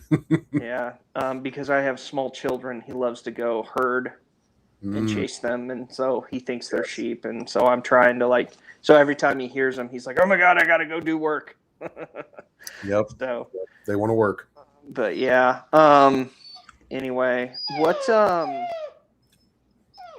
I know, but what other passions do you have outside of the shooting community? Man, I love nature. I love being outside. Now, I don't do it much here in Florida because it's like living inside of somebody's mouth. It's terrible. It's always hot and humid and unbearable. But yeah, I love going on hikes. I love music. Like I said, I've been playing guitar for 28 years. I do writing. I've written poetry. I do a lot of stuff. Woodworking. It's funny, when I was thinking about starting a YouTube channel, I was balancing, should I start a guitar YouTube channel or a gun YouTube channel? Because I like them both so much. And I do like luthier work on guitars. Like I repair them. I haven't lately because this YouTube channel's got me busy, but so yeah, I do that stuff. Yeah, I do a lot of stuff, man. Lot of stuff. Okay. Of course, I've got a wonderful family. I got a beautiful wife and five young kids. So, What does your wife do, if you don't mind me asking? stay-at-home mom. Hey, Yeah, sometimes that's just the best, because then you got someone who can, you don't have to pay for the child care. Well, I mean, some of them these days to want to like have some sort of allowance, and I can understand that. I'm not sure. hating on it at all, but it's like it's so beneficial to have your own kid be raised by you, not someone Yeah. else. Oh, we're Totally get it. yeah, we homeschool and everything. Like um, Wow. yeah, we're super, man. We're our life is very simple and beautiful. I mean, we homeschool, we grow some of our own food, we got a bunch of chickens. I mean, we're very much like moving further and further into just like that off-grid simple life. Mm-hmm. Um, our kids don't have phones, they don't have tablets, they read books, they of course they watch some TV, but like, you know, it's very Little House on the Prairie around these parts. Like it's very, very simple lives. Um, it's wonderful. Nice. Yeah. Well, that's awesome. To kind of have you ever? And I know you say your gun channel takes up time. Mm. Would you ever consider starting a second channel for the guitar thing for people that might be interested? And do you think that's something you will do? I've seen other YouTube channels do this where they have like just an alt channel that they kind of seem to use for other interests. I've thought about it. Um, I've thought about doing that and like um, making it about like music and movies is a big one. I love movies and shows, and uh, I I love philosophy. Um, like I'm a massive like Lord of the Rings and Star Wars fan, and I'd love to talk about that stuff. There's so many beautiful and powerful messages and meaning and story. So I've thought about it. I think that this channel needs to take off more before I got there, but yeah, I have thought about it. Okay. Yeah. Yeah, man, when I first started doing YouTube, I'm like, well, I could have a channel for this and a channel for that, Hmm. and kind of schedule all my interests. And I started doing that. I think I had 3 channels start at the same time. This is the only one that has taken off, and the reason why is because I've had, as we had said it before, you have to invest the time, you have to care about it. It's like a plant, it doesn't grow without that careness. And if you don't care about it, why do it? 100%. Yeah, you really have to care about it. And like, there's a lot of people who I've seen start YouTube channels, and they make a lot of mistakes in this way. And I'm not some expert, but you can see this and you'll understand when I say this. They're making videos that they think people want to see. Mm-hmm. And this is the same mistake that musicians make, or poets or writers make, where they make something that they hope is popular. That's the worst way to create. The way you create is I make music for me. I make videos for me at the end of the day. Mm-hmm. I'm following my interests, and people can hear and see and feel that interest and passion. They don't feel like they're being sold, right? Mm-hmm. I think that's the way to connect with people. And whereas the other way, it's not you. It's like you're trying to sell a product. You're not like, I've given advice to people about like, before you make a video, what do you say? Do you have anything to say, or do you just want to talk? And to your point about multiple channels, like I'm also very interested in like watches. I got a bunch of watches, and I thought about that. Like, man, I could have a music channel and a watch channel and a philosophy channel, but instead, what I do, and this is my advice I've given other people with YouTube channels, is have your main thing. You have your main thrust, right? And then you pepper in those other interests throughout. Yeah. You don't have to have 4 ships. You have 1 ship with little decorations of other things you like.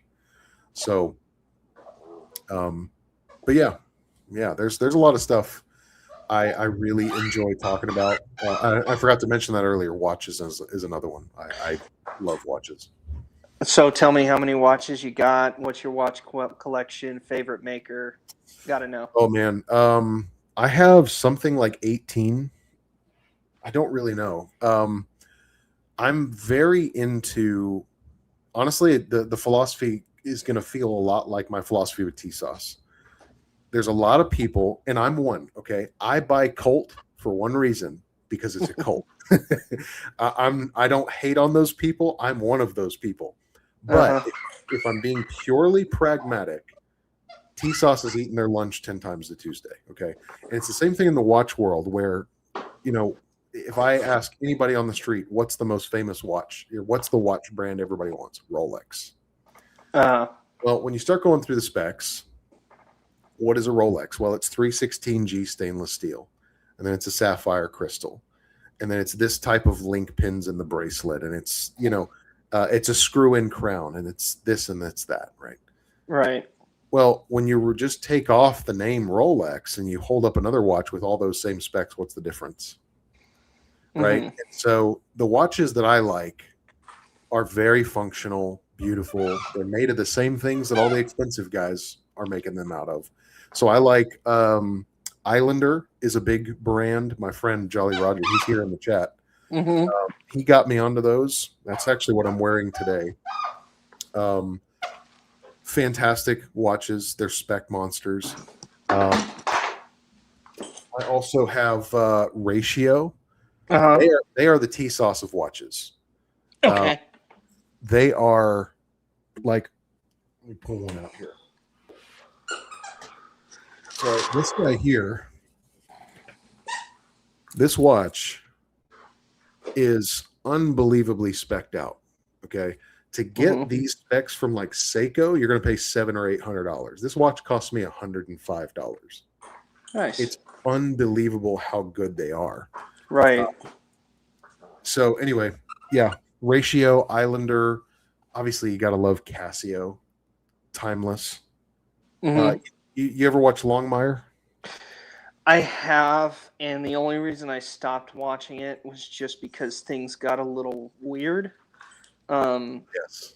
Yeah, it just. I mean, I think it was around like season 3 or 4. It started getting a little Bingo. weird. That's right. And I'm just like, Season 1 or 2 is all I watch.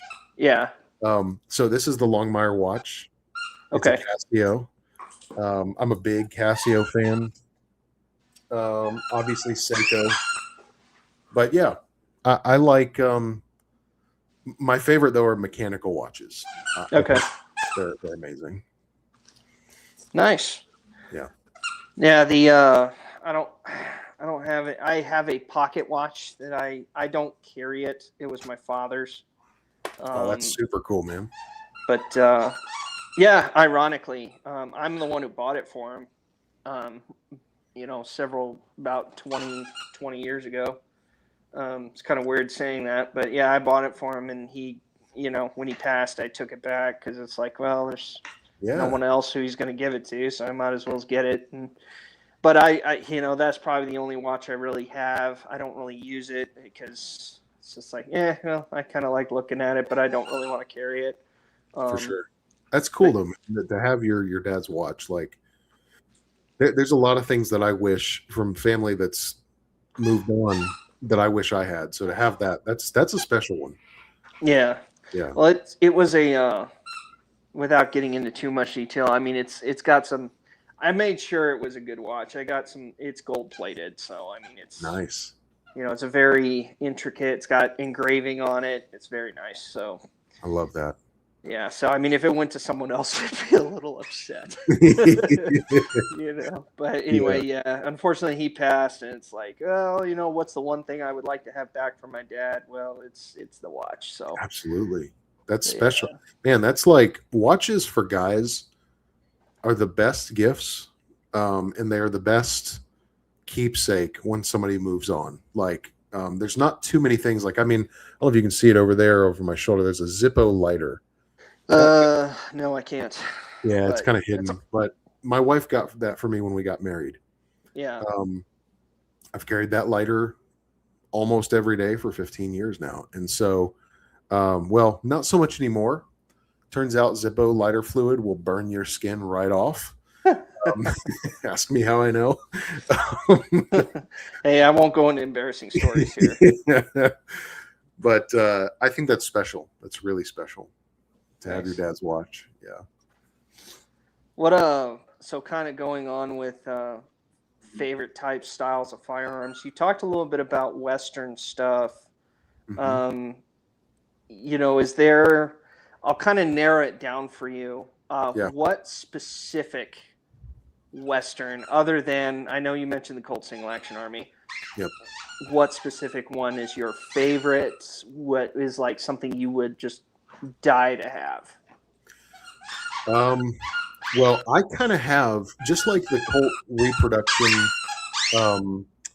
World War I reproductions were kind of a dream gun for me. Because you get a World War I Colt that's built to modern standards that you can shoot without fear or guilt. I love that. In the same way, I recently got the Cimarron made by Uberti, the 7th Cavalry Single Action Army. It's a work of art, and it's the same thing. It's a beautiful recreation of an old gun made to modern standards that you can shoot without fear or guilt. And so I really enjoyed that. For me, I'll be honest, that's kind of the pinnacle for me of single actions.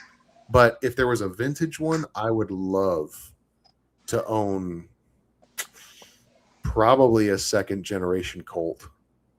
Okay. Yeah, like post 1900. Pre 1900 would be cool, but unfortunately, those are black powder only guns. And, you know, I love black powder and all that, but even just shooting a gun that old freaks me out a little bit. Yeah. Oh, I have my dream gun, but I may never get it. Yeah. It's a Henry original. So the one, I mean, they're like, you know, we're talking $50,000 a minimum. Like that's starting. They only made 12,000 of them. So it's a heck of a dream gun, though, dude. Yeah. Okay. Yeah. I mean, if I ever get one, I'll definitely show it on the channel. But that's my dream gun. I do have my most unique and coolest gun that I have. I have two. They're both Colts, and one is a rifle. The other one is a pistol. I have a Colt, what we would call a single action army anyway, but because Colt changed the name to make it more marketable to civilians, he changed it to Colt Frontier 6-shooter. Yeah. And so it's on the barrel. So instead of single action army, it's Frontier 6-shooter. And so I have one of those. It's a 5-inch 44-40. Excellent. And it was made in 1911. It's got the original grips on it, and the grips do have a notch or two on them. Now, whether they are true or not, because I didn't get them from the original owner, I actually found it at a pawn shop. Super cool, dude. So, what a cool year to have. I know, great. Yeah, I mean, matches our conversation, but yeah, man, that's a really cool gun. Yeah, I have some videos of me shooting it, but I have not shot it since those videos because when I went to clean it, I have to. There's a screw on it. There's one of the I believe it is the trigger or the bolts. Sorry, my dog. It's okay. The trigger or the bolt screw is either rusted in or something like that. But I tried to like ease it out, and I started bending stuff, and I'm like, I'm not doing anything. Yeah. I'm like, this is where I get croil and heat, but I'm not going to do that because the gun still worked, no problem. I'm like, well, I'm not going to mess with it. So I don't shoot it anymore because of that. But, understandable. By the way, I love that it's chambered in 4440. I love that cartridge. It's one of my favorites. Yeah, it's I have a couple chambered in that, and so to kind of finish off my story, the other Colt I have is a Colt Lightning. It's a Lightning magazine rifle. Super cool. Yeah, slide action lightning magazine rifle. And what's really cool about it is not just any, it is actually a it's a San Francisco Police Department one. Super cool. And it's marked. The reason why I know that is because those were specifically marked with their own serial number, and it falls within the serial range of that, and it has SFP as a prefix. So, and all the like the finish is probably about 60%, but the barrel and the action, perfect. That's what you want. Yeah, it's just like, man, I took one look down that bore and I'm like, this is a 130-year-old gun and the bore looks brand new. I would prefer what you have over one that has like 90% bluing, but the bore's blasted out. Like, that's way better. Yeah. You know, I have a similar, I think probably my coolest old gun is my Winchester 1907. Okay. Which is a very obscure gun. Not a lot of people know what they are. I've seen your video on that. Yeah. Now that you mention it, it's super cool. Made in 1909. It's an experience to hold the guns that old. Yeah. The craftsmanship and the quality is otherworldly. Mm-hmm.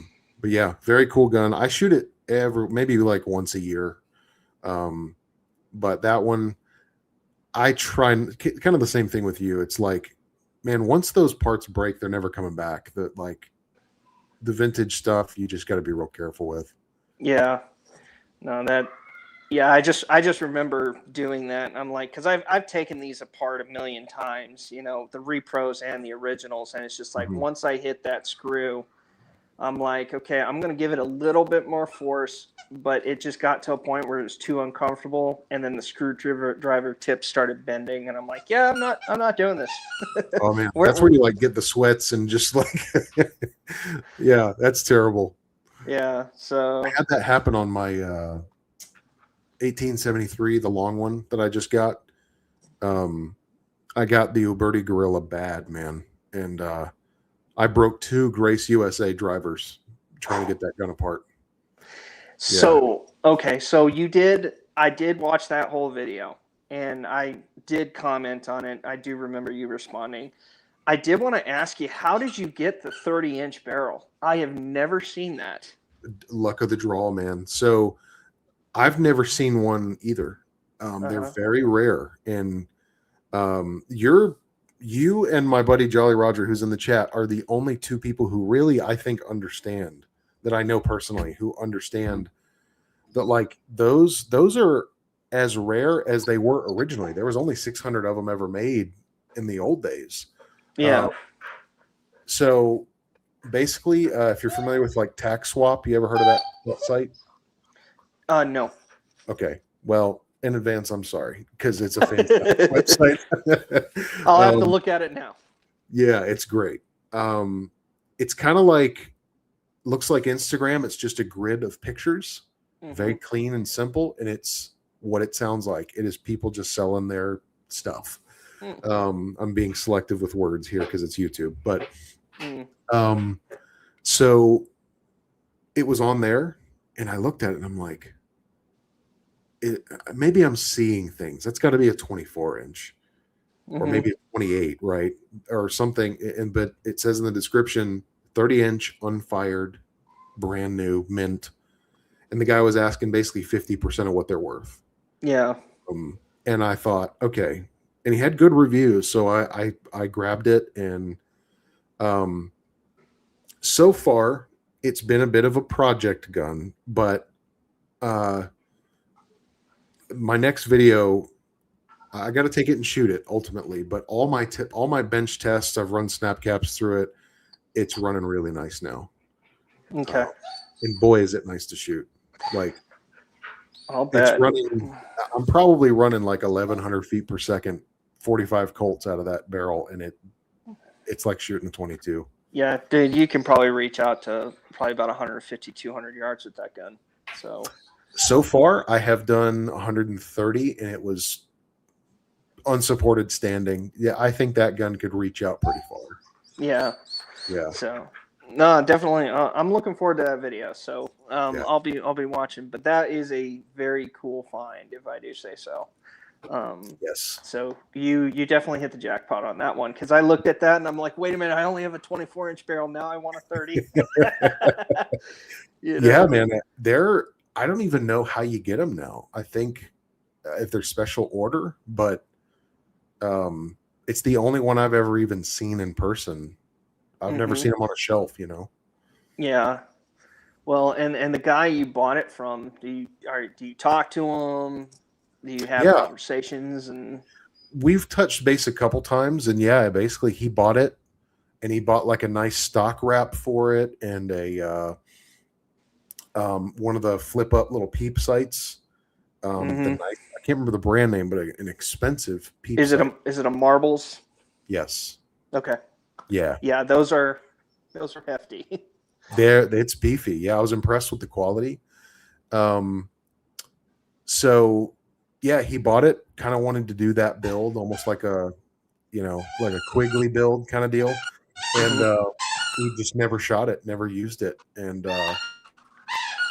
very obviously did not shoot it because the gun was bone dry internally. Like the action was very squeaky, and so I took it apart. And like I said, the Uberti Gorilla got me, man. I destroyed 2 screws taking that gun apart. It was terrible. Yeah. So no, that happened to me a couple times, but not as bad as you. And the only screw that really got me was the side gate, or the the plates, the side plates. That's the one that got me. Yeah, but that was like the first one, and I was like, first one and only one. And so I'm like, man, if you had more than that, God, I'm surprised you didn't throw it out. But I had to take a break. I'm not going to lie. I got pretty frustrated. And so the side plate, I had to soak it in penetrating oil. And then I had to take a brass rod and basically beat both ends of it to try to like loosen those threads up. Finally got it cracked after I destroyed the head.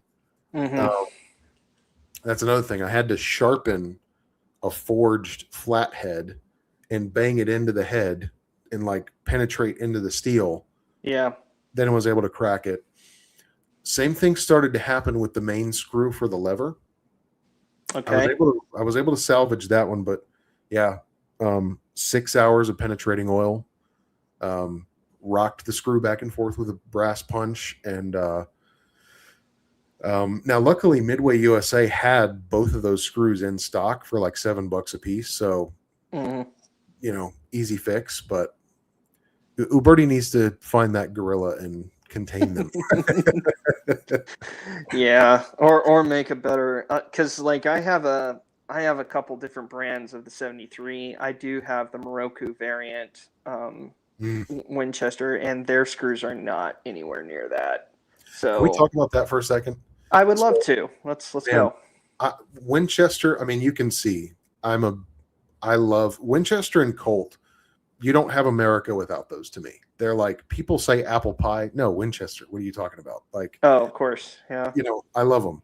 And so this is a video that I'm going to be doing comparing Uberti versus basically Winchester / Moroku.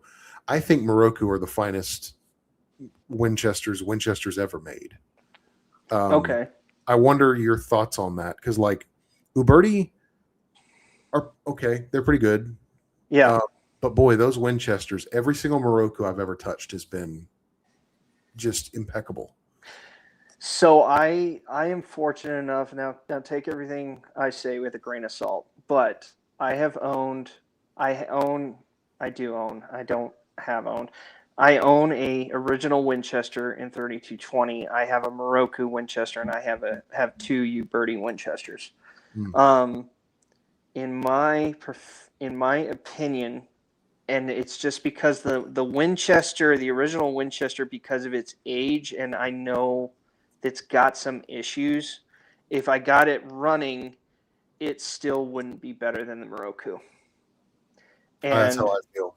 yeah, and they run, in my opinion, the originals run fine if you can get them to like actually operate well. The Moroku out of the box, by far smoothest action I've ever had. Yeah. Aftermarket parts has some issues. I have not, however, I will say I've never had to replace a part. Exactly. Yeah. So, do you want to replace a part or have more spare parts? I don't know.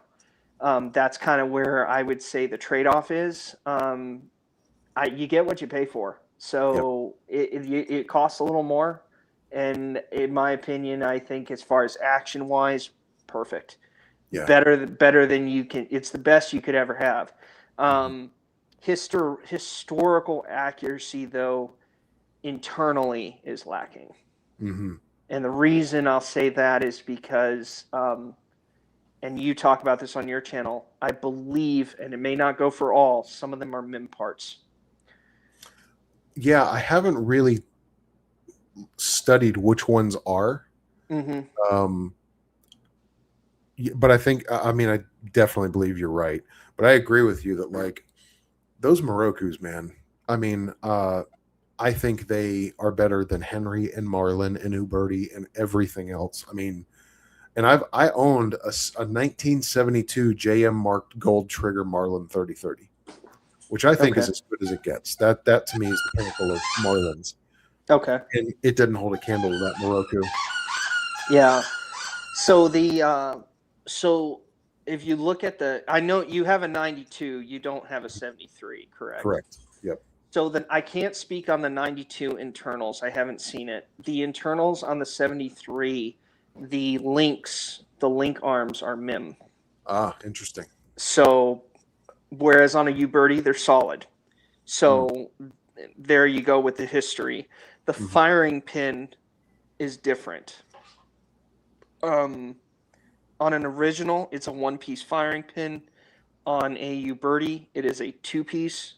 On a Moroku, they actually have, I think, an additional safety built into the rear of the firing pin. And it's a little push. It's a push button. Yep. And I think that was in my opinion, I think it was to keep them from putting a tank safety on it.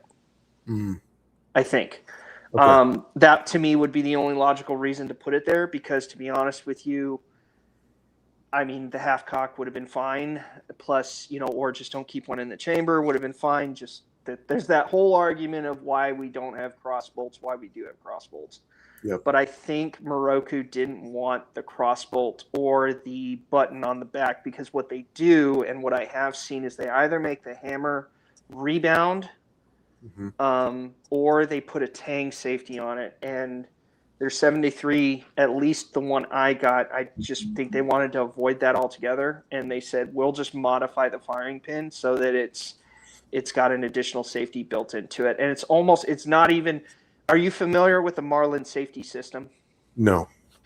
So the Marlin safety system, if you look at any, like the Marlin 1894, and I can't speak to other models, but the 94 specifically will say Marlin safety on the top of the receiver. And what that is essentially the back of the firing pin is detached and will drop down at a certain point. So you can't fire it unless it is in battery. Okay. I believe that's what the safety was all about. And I think that's what they were trying to get. They were trying to get something similar to that without completely altering the system. Okay. Yeah, I know my 92 is it both has the sliding thumb safety, the tang safety, and a rebounding hammer. Okay. Honestly, it's kind of transparent for me. It doesn't really get in the way at all. Yeah.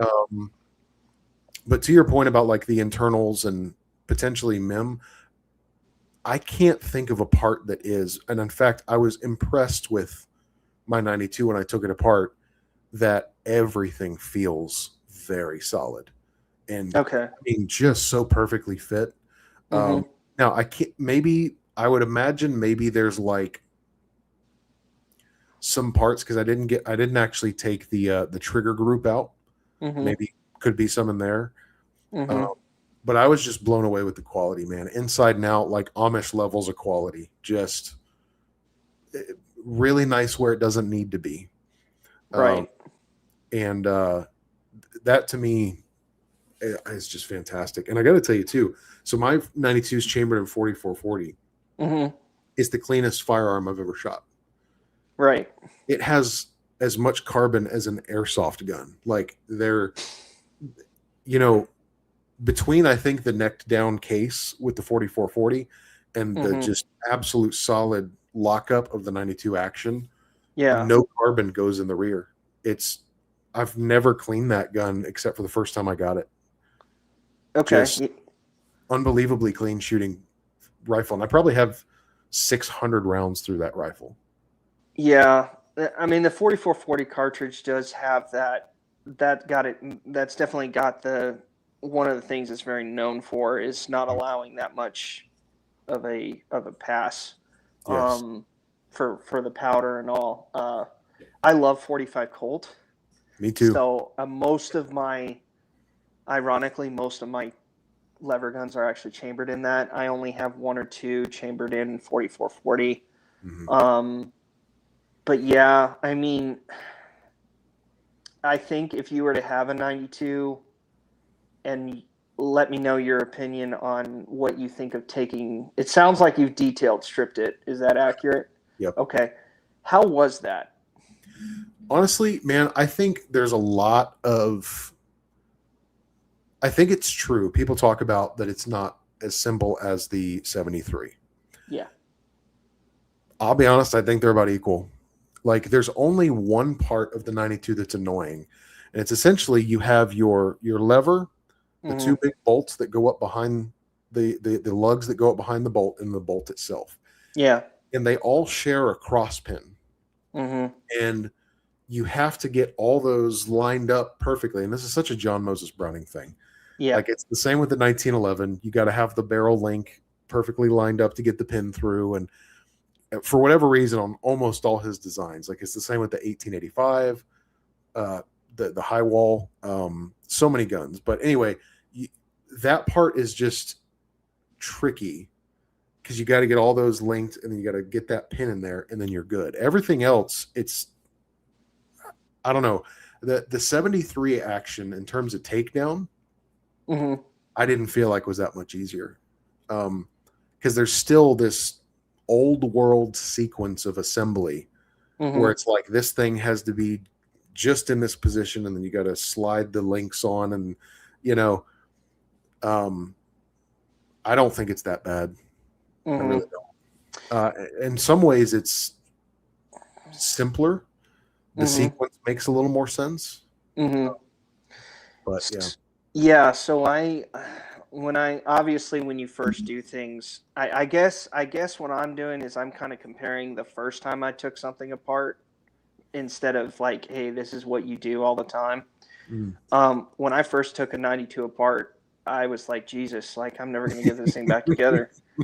But with the 73, I didn't feel that way. In my experience, what I would say comparative when I took a 92 versus 73 apart, I'd say the 73 is easier. If you were to completely detail strip it. That being said, I will say I think, in my opinion, the 92 is cleaner. You just don't have to clean it as often. The 73, yeah, there's some things there. Not so much. Yeah. Not so much. But full credit though, the 73, it's really easy to pull that side gate off, pop out the other door, and just hose it down, let it all fall out, and it's way easier to sort of just do a field cleaning. So let's talk a little bit about John Moses Browning then here, because you bring up a good point. We're talking about a John Moses Browning design versus Oliver Winchester and Benjamin Tyler Henry's design. Do you think that John Moses Browning, obviously he came up with his own style, do you think that had he been the one instead of Benjamin Tyler Henry, do you think that system that he came up with would have been similar?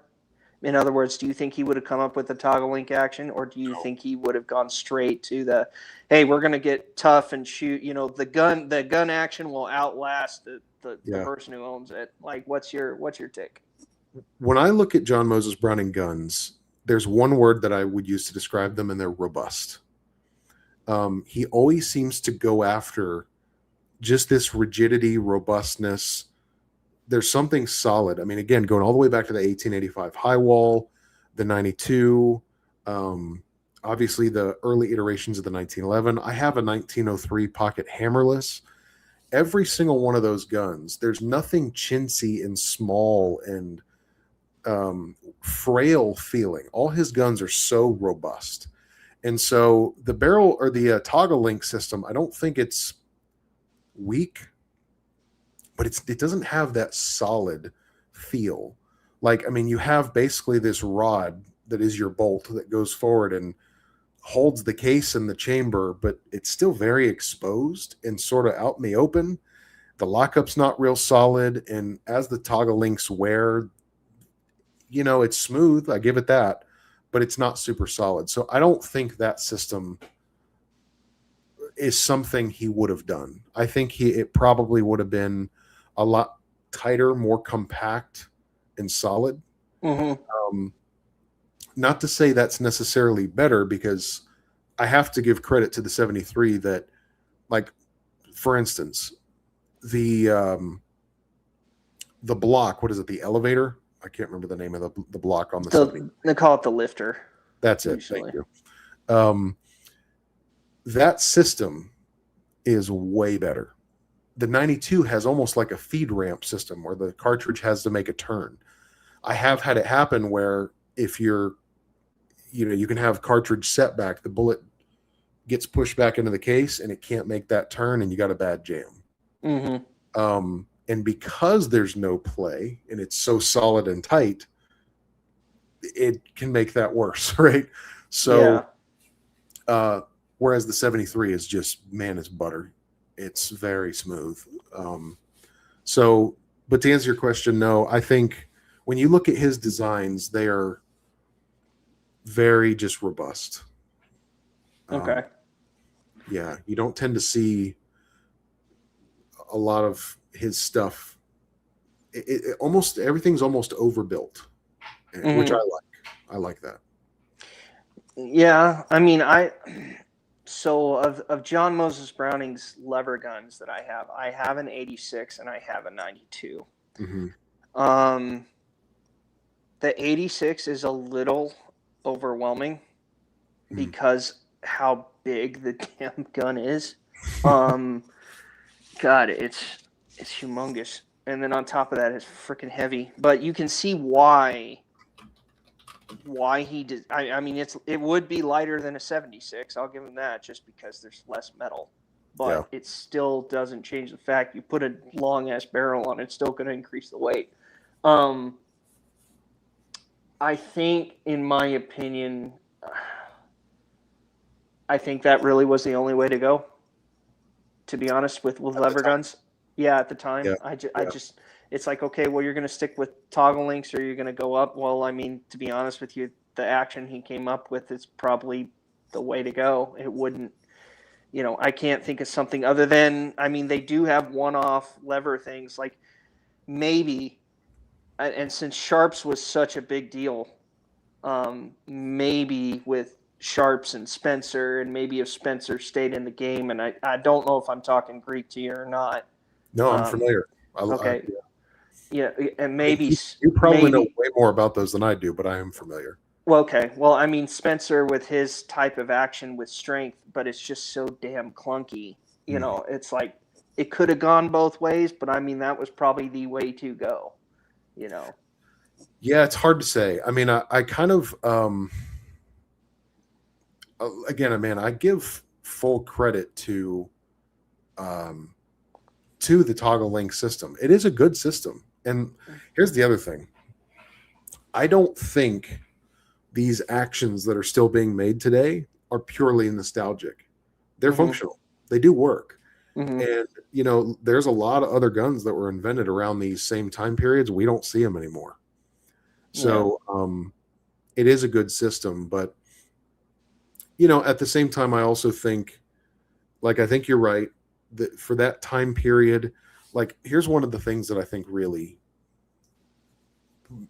where you're right, that was probably the best they could do, is it really comes down to manufacturing. When Mm-hmm. you open up the 73, there's a lot of space in there, Mm-hmm. a lot of open area, right? And what you see is this kind of big open receiver with a lot of just air, kind of like an early, like a 60s or 70s engine cab. You can climb in there, you and your buddy, right? It kind of feels like that. And I think the reason for that is I don't know that machining, I mean, of course they hone parts down to be a lot tighter. Yeah, but it's time, right? Manufacturing. So I think that early on, I think manufacturing might have been a bottleneck Mm-hmm. to really get something better. But I mean, fast forward almost 30 years, right? To 92, things moved forward. Mm-hmm. I think just like guns were evolving, machines were evolving. And Mm-hmm. so, yeah, you're probably right that the toggle link for the time was what they could do, because it'd be Mm-hmm. hard. I can't imagine that with the techniques and machines that they had in 73 or in 92. I don't think you could have made a 92 in 73. Mm-hmm. Yeah. The yeah, but I mean, and then you were talking a little bit more about the 1903, and you have one. Well, I got one too. So Heck yeah. there we go. Another John Moses Browning design, very good. I have been eyeing a 1908 to jump it up to the 380. Mm-hmm. But what do you think of the 1903? I love it. I again, why Colt isn't making those? So I'll say this. I think, who was it? Was it Novak who put the thumb button, the magazine release button on there? One of those custom companies. They did some mods to the 03 and the 08. Yeah. I don't know who did it, but I'm aware of what you're talking about. Yeah. So I think the only legit criticism in terms of safety in modern day for the 1903 and the 1908 is they are not exactly drop safe. Fair. Okay. But we know how to do that now, right? We know how to fix that. There's systems they could put in. I think that the 1903 and the 1908 are what is the Glock 43?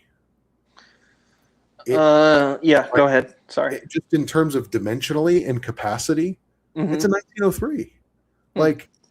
It's a small pocket pistol. John Moses Browning had this figured out a long time ago. Right. And I think it's a fantastic carry pistol with a trigger that's way better than any little bitty Glock ever thought of being. And they're very reliable. Mm-hmm. I mean, they run just beautifully. So yeah, man, I think it's way ahead of its time, that design. So I think you're on to something with that, and in fact, I'll take it a step further. I think John Moses Browning had the idea that he's like, these are the only three guns you're ever going to need: a 1911, a 1908 or a 1903, and a 1908 vest pocket. He's like, I got you covered. Your deep concealment, your everyday carry, and whenever you're out traveling and with your truck gun, there you go. Yes. See, so I'm with you, honestly. Because when you look at what's on the market today, there's nothing. Solomon was very wise. There's nothing new under the sun. Okay, right. He had this stuff figured out a long time ago. Even striker fires, man. I mean, the first iteration of the high power was an internal striker fired pistol. Yeah, I didn't know that. So yeah, he was neat. doing that a long time ago. So yeah, man, I love the 03s specifically. The 08s are okay. I just think 380 sucks to shoot. It's an angry little cartridge. Uh-huh. And most of the time, that cartridge is shoehorned into guns that really should probably be a 32. Okay. For instance, like the PPK, right? Okay. Yeah. 32, really hmm nice. 380, I don't know anybody who's like, oh, that's fun to shoot. I've never shot it in a 380, so I can't. I It don't know. sucks. It does It's suck. just, it's not like it hurts or it's hard to control. It's just like, it's so snappy. You're like, this is just too much for this gun. Mm-hmm. Um, so, I mean, the only 380 I've ever shot that I thought was kind of cool was one of those mini Browning 1911 380s. I thought that was interesting. Okay. Um, Yeah, I haven't fired anything below a 9mm in a 1911, so yeah. can't. Yeah. No, the 1903s though, man, I think like there is a company making them, United Manufacturing something. I don't remember the company, but they are current production 1903s and they are Colt licensed, I'm pretty sure. Mm-hmm. But you're going to pay $2,400 for one. Yeah, but I don't know who would want that. I mean, that just Not me. sounds insane. But here's what I've been saying: get TSAS to make a 1903, Mm-hmm. Cerakote it in black, Mm-hmm. put a thumb button on there for a mag release, Mm-hmm. and create a better drop safe system for the seer. They won't make them fast enough, and sell it for like $600. Yeah. I mean, I agree with you. I think they should try to do a remake of it. I don't know if anyone did a true remake prior to us in the 2000s or 1990s. Not sure. I could be wrong. Yeah, I don't know.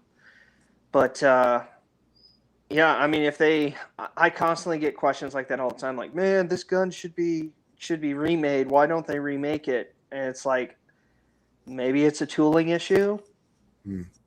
Don't know.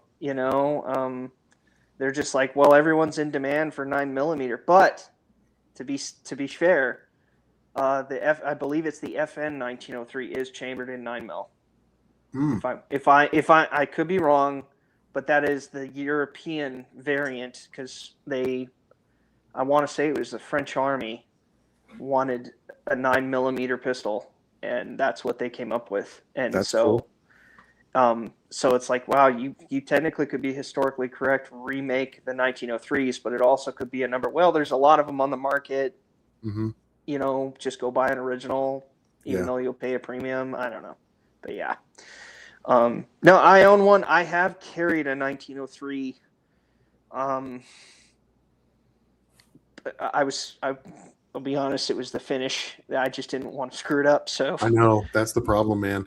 Well, yeah. and this is the thing. Like, if they could be made with again like a good Cerakote or like a what is it, a PVD, something very thin. Mm-hmm. The reason I think it would do well is that, again, there's a bunch of people walking around in flip flops and shorts carrying a 6-shot capacity Glock that's the same size. Yeah. And I think that gun has a better trigger. I think they're supremely reliable. And, if they could make them, they could make them very affordable. The tooling issue, I think, is moot anymore because of CNC machining. I've been involved with CNC work before. And listen, man, if you can dream it, you can build it. That's not an excuse anymore. Huh. I have seen guys take solid bar stock, and yeah, you got to spend some time engineering and doing the computer work. But once you get it figured out, you push go and the thing cuts you a gun. So it could absolutely be done. You don't need to buy old machines. And look, we're in an old gun renaissance. I don't know if you know this, but like 1911s, there's been like 2.8 million 1911s sold in the past 10 years. Like, yeah. And that's new production. That's not like used market. We're World War II levels of 1911 production, and people are buying them like crazy. and carrying them. I'm one of them. I carry a single stack 45 every day. Mhm. And you know, so I think that there's a lot of guns like that. I mean, look, Uberti is doing great. You know, if you need a part from Uberti, you may wait 2 years. That's how well they're doing. Mhm. Um, so, and what do they make? They only make old guns. Yeah, and have been So, doing it for quite some time. yes. Yeah. So now is the time to bring back some of these guns, and you know, people would do it. Yeah. No, I think they were also saying that with lever guns. So yeah, it's kind of like the old is kind of becoming the new school. You know, the new school now. It's like everybody has had their polymer period. Their AR. The AR is what used to Yes. be the everything, and now it's like, oh, I want something different, just because the nation we're in, and obviously the manufacturing and the capability, as you say, we can have all that stuff. So I think that's awesome. I know you got a family. I don't want to keep you terribly long. Are you okay with continuing? Yeah, I got a little bit longer. I could probably go Okay. another like 20 minutes. Okay. Yeah. Please, if you need to jump off, please let me know. No, good, man. I I'm I having am a good I time. I am here for you. So, um, the see, as far as questions, so what books you talked about manuals and all that. So what books do you recommend? Think of what other types of media do you think people, if they want to get into 1911, should totally read? First and foremost, I would say the 1964 military manual. You can find them on Amazon for about $6, right? Mm-hmm. Maybe they're 10. I don't know, but they're very affordable. They're in current print, and those manuals are really cool because the first quarter of the manual is the history of the 1911, which is really cool. So they give you the history, and then you go up into a typical manual, the technical side. What are the parts? What do they mean? All these things. It tells you how to take the gun apart. It tells you how to do safety checks on the gun. You know, make sure your disconnector's in good shape, how to test it for hammer follow. You know, fantastic information. It tells you how to lubricate it. It's got some do's. It's got some do nots. I think that is the most useful gun manual in general I've ever seen. Mm-hmm. 1964. That one's fantastic. Mm-hmm. Um, so that's the technical side. If they're looking for historical, I think Handguns of the World by Edward Ezell is probably my favorite because he goes chronologically, handguns Mm-hmm. from the earliest all the way up to now. And Mm-hmm. it's a big book. I mean, I don't know if you can see that second book on my shelf. It's very thick. Mm-hmm. He goes in detail about every single one of these guns and their development, and there's really good pictures of each stage of the development of these guns. Mm-hmm. So if you want the history, that's a good massive overview, and 1911s are heavily featured there. Um, if you want to go in reverse, I think the early manuals are really interesting for the 1911, Mm-hmm. specifically the 1918 print. It's hilarious. There's some really funny stuff in that manual, and I'm going to paraphrase one of the things it says. It says, because at this time, the 1911 was very novel in 1918. Okay, it's a new thing. We got a semi-automatic pistol being issued, and they really work, right? And you can tell they're having to address things people are doing. And it Mm-hmm. says in there, it says, you shouldn't be trying to shoot at the enemy with your pistol long range. And he says, if you do, you don't care about your brothers in arms.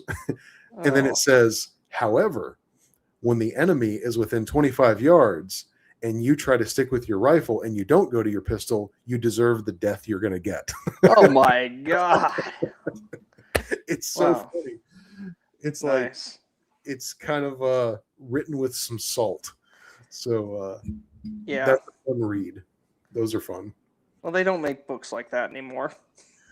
No, No. When I read that, I laughed out loud. It still makes me laugh because it's like, if the enemy's on top of you and you're not using your pistol, you deserve it to die.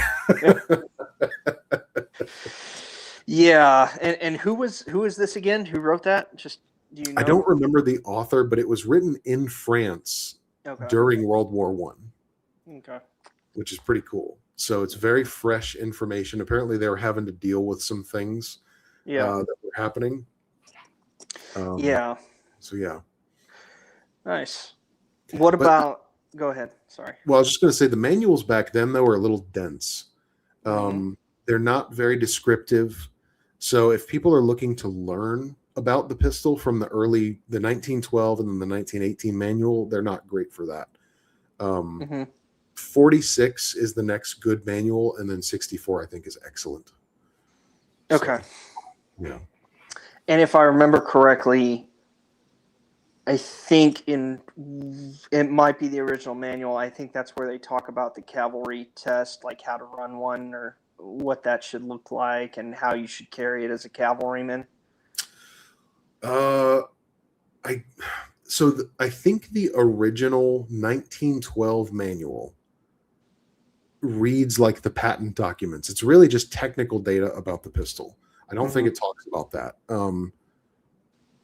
I think there's a separate one that came out. I don't know that it was even a manual that talks about that. I don't remember specifically, but yeah, the early 1911 stuff was obviously aimed at cavalry. There was a lot of that in there. I think specifically what you're talking about was like the patent documents talk a lot about that you can. I might be misquoting this, but where you can basically grab the hammer, pull it back, engage the grip safety, pull the trigger, and then lower the hammer. It talked about that, and it talked about like their manual of arms and doctrine at that time was you're engaging from horseback, and the condition you want to carry it in is hammer down, empty chamber. Yes. But until you can unload the pistol, you have your safety lock or your thumb safety. So you flick that on, holster up, and of course later it became carrying cocked and lock was the way to do it. Much later though. Right. Post World War II, that really, I believe in World War II, they didn't even do that. Okay.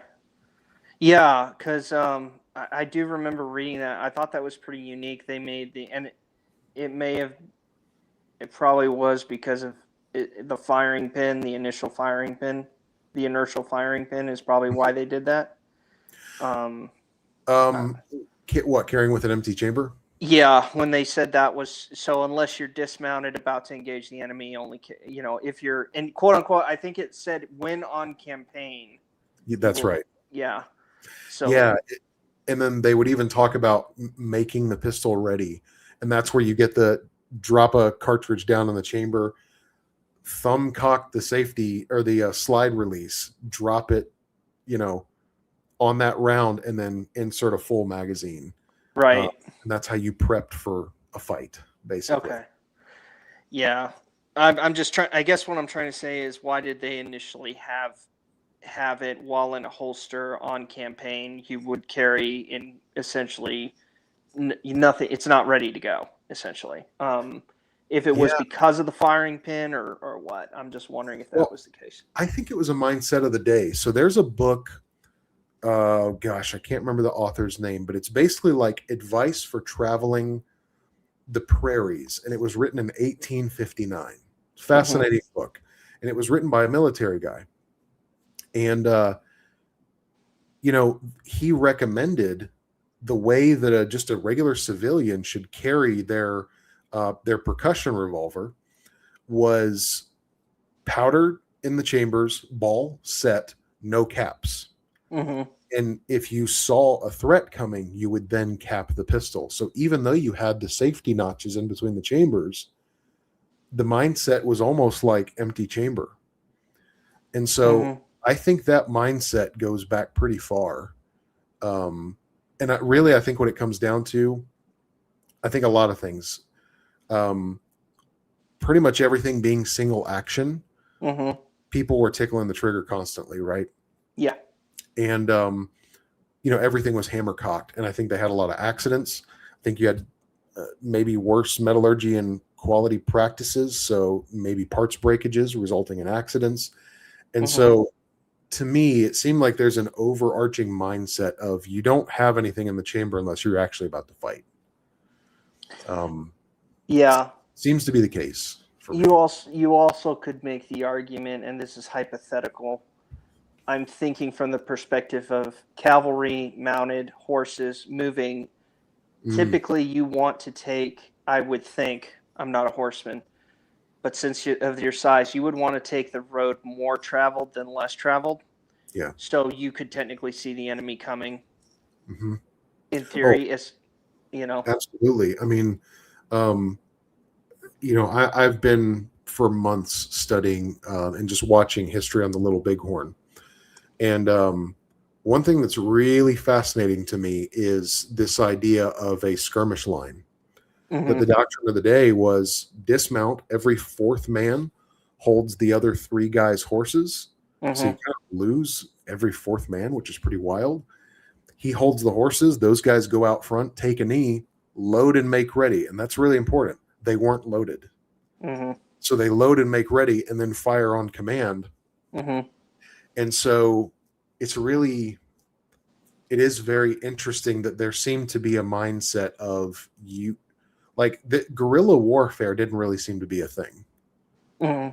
I'm sure it was in some spots and at some periods, but not like now. It seemed like you could have prep time to get guns ready. Yeah. Well, I mean, have you read about the Little Bighorn? It sounds like you have. Some, but I'm always welcome to more resources. Well, I don't remember the author's name, but I think it is specifically about the Little Bighorn. He talks about how officers were making engagements of these Indians. So basically, they rolled up on this camp, right? The scouts had said there was a very large party of Indians. They knew they were somewhere. They just couldn't see them. Then they roll up on these guys, and the first element, and I can't remember which company it was, but they basically started expending their ammunition, I believe, almost starting at 1,200 yards. Yeah. And for that range, with the type of weapons they were using, you're doing essentially, God, what did they call it? When the bullet they're trying to plunge the bullet into the target. They're not shooting directly at it. God, what is that called? They even have a term for it. It's rolling off the tongue right now, but they were engaging targets out to 1,200 yards and missing. And basically what happened was the Indians turned around, started charging at them. By that time, they were essentially running out of ammunition, and they all started running because they couldn't engage them, or it was a pistol fight or a saber fight or whatever.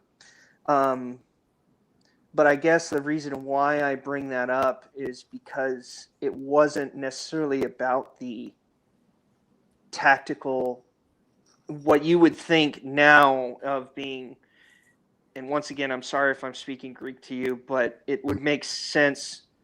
Like nowadays, everything is all about getting the surprise, getting the advantage, making sure that you're covered and concealed. Back then, it was like, find the enemy, kill them. That's it. Don't even attempt, because we think we're up against people who are less primitive. Yeah. Or whatever.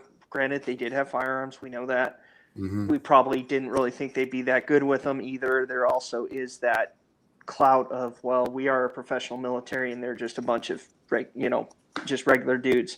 Yeah. But yeah, it was just like, find the enemy and kill them. And it's like, so they were engaging them out to like 1,200 meters, 1,200 yards, whatever. That's a long way. Yeah.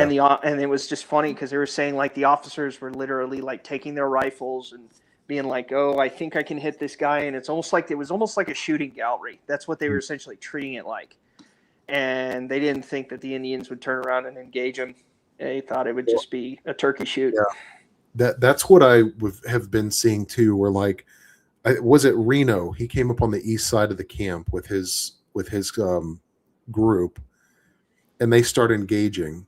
And I think they were shocked at how many natives came out after them. Yeah. And they start getting flanked as well. So they retreat, and that's where things fall apart. And you have that famous retreat. But from what I understand, the original plan was Custer was riding through the foothills in the north, and he wanted Reno to start his attack from the east and draw the fighters to the east. And then Custer wanted to come in through the north and capture a bunch of women and children and use them as a bartering tool to get them to surrender. And when Custer came down from the north, he encountered a shocking number of fighters. So they abandoned that plan and retreated back up the hill. So yeah, it's a strange. I'm having to watch a ton of material on it and read on it. It's a very strange engagement, man. I mean, I understand what led up to it. What was the Fort Laramie Treaty? That was broken and betrayed by people going after gold. Then the military basically said, yeah, whatever, we want the gold too. And then they start the 76 summer campaign. But when it comes to the fight itself. Yeah, you're talking about the Dakota campaign, right? Where they went in. Okay. Yeah. But the fight itself, it doesn't make sense to me because, like, I understand what Custer was thinking because it worked for him before, where he could basically take captives and, these guys aren't going to sacrifice their wives and children. They're going to give up, right? Right. But how they didn't know that there were that many natives there, and for it to just go so bad so fast, it's wild. It's a blistering defeat. But yeah, I have read as well about a lot of interesting things about that fight. So for instance, there's one guy who did he's been doing archaeological digs at that site since I think he said 86. And you've probably seen the video on YouTube. One of the things they found at the Little Bighorn was an exploded 58 Remington. It looks to have had a chain fire and the whole gun just blew up. And which is such a bad time to have that happen. Right. And this guy was saying, why is there a 58 Remington there? Well, because in our minds, every soldier was equally equipped. And it's like, not always. Some of those guys, maybe they didn't have enough guns to issue. Maybe a guy had his gun break and they just didn't have one. And so he said back then the military at these bases these forts were selling off old pistols. And so a soldier could go in there and for a week's wage get an old percussion revolver. Yeah. And that's very likely what happened is one of these guys bought a 58 Remington, and when he had to use it, had a chain fire, which is that sucks, man. Well, I mean, it does. That would make sense considering the military was allowing people to bring personal firearms all the way up until somewhere in World War II, because that's where you see, like, have you ever seen the series Band of Brothers? Of course, yeah.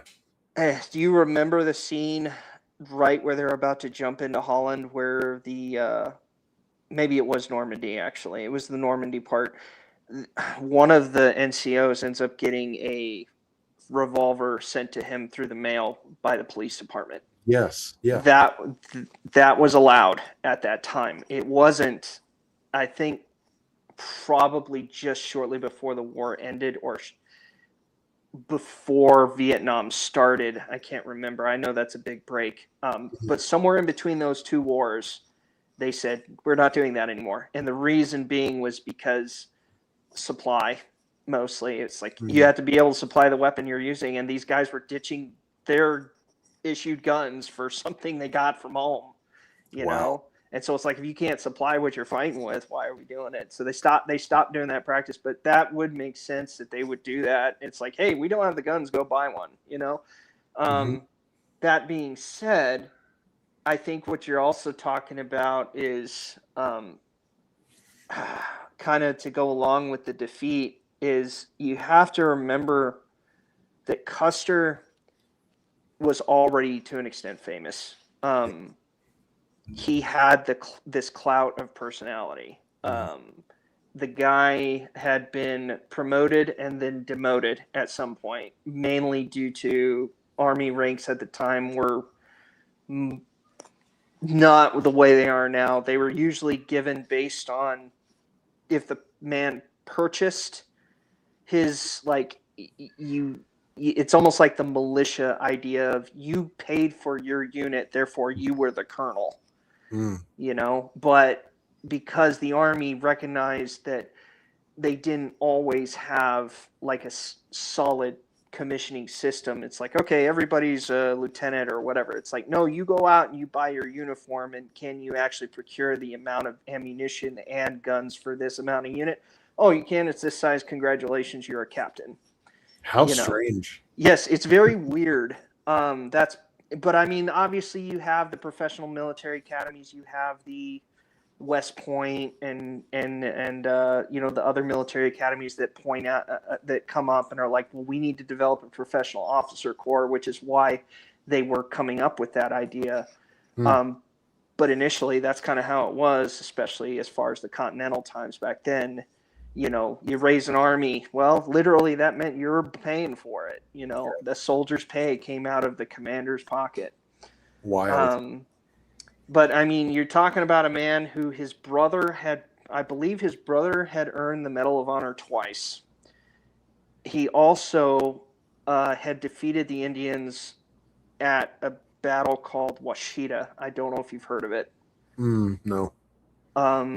I would look it up, but basically it was kind of like he had this early victory, this overconfidence of, I won at this, I'm going to do well at this. He also had a very political connection, I believe, with Sherman, who was the commanding general of most of the Western Army at that time, the frontier military. So, I mean, he was an overconfident, cocky son of a bitch. I mean, you just read about that. So, I mean, he had a cloud of personality. He also, to an extent, had some officers under his command that he didn't like, and they didn't like him. I've been hearing that. Yeah. Yeah. Like, who was it who... Benteen. That's the one. Yeah. Benteen was... He kind of... I don't know if he just didn't listen to the guy, didn't follow orders, thought he was better than him, but he was responsible for, I believe, the support company. Yes. I believe. Mule train, right? Yeah, the mule train. And so it's like, well, if an army can't get its mule train, you don't have your supplies. So those guys ran out of ammunition and hence died. Because I think they did a whole study on it afterward. But yeah, I mean, the dude had a lot against him to begin with. But I think he just kind of fell in love with his own belief, that's my, yeah.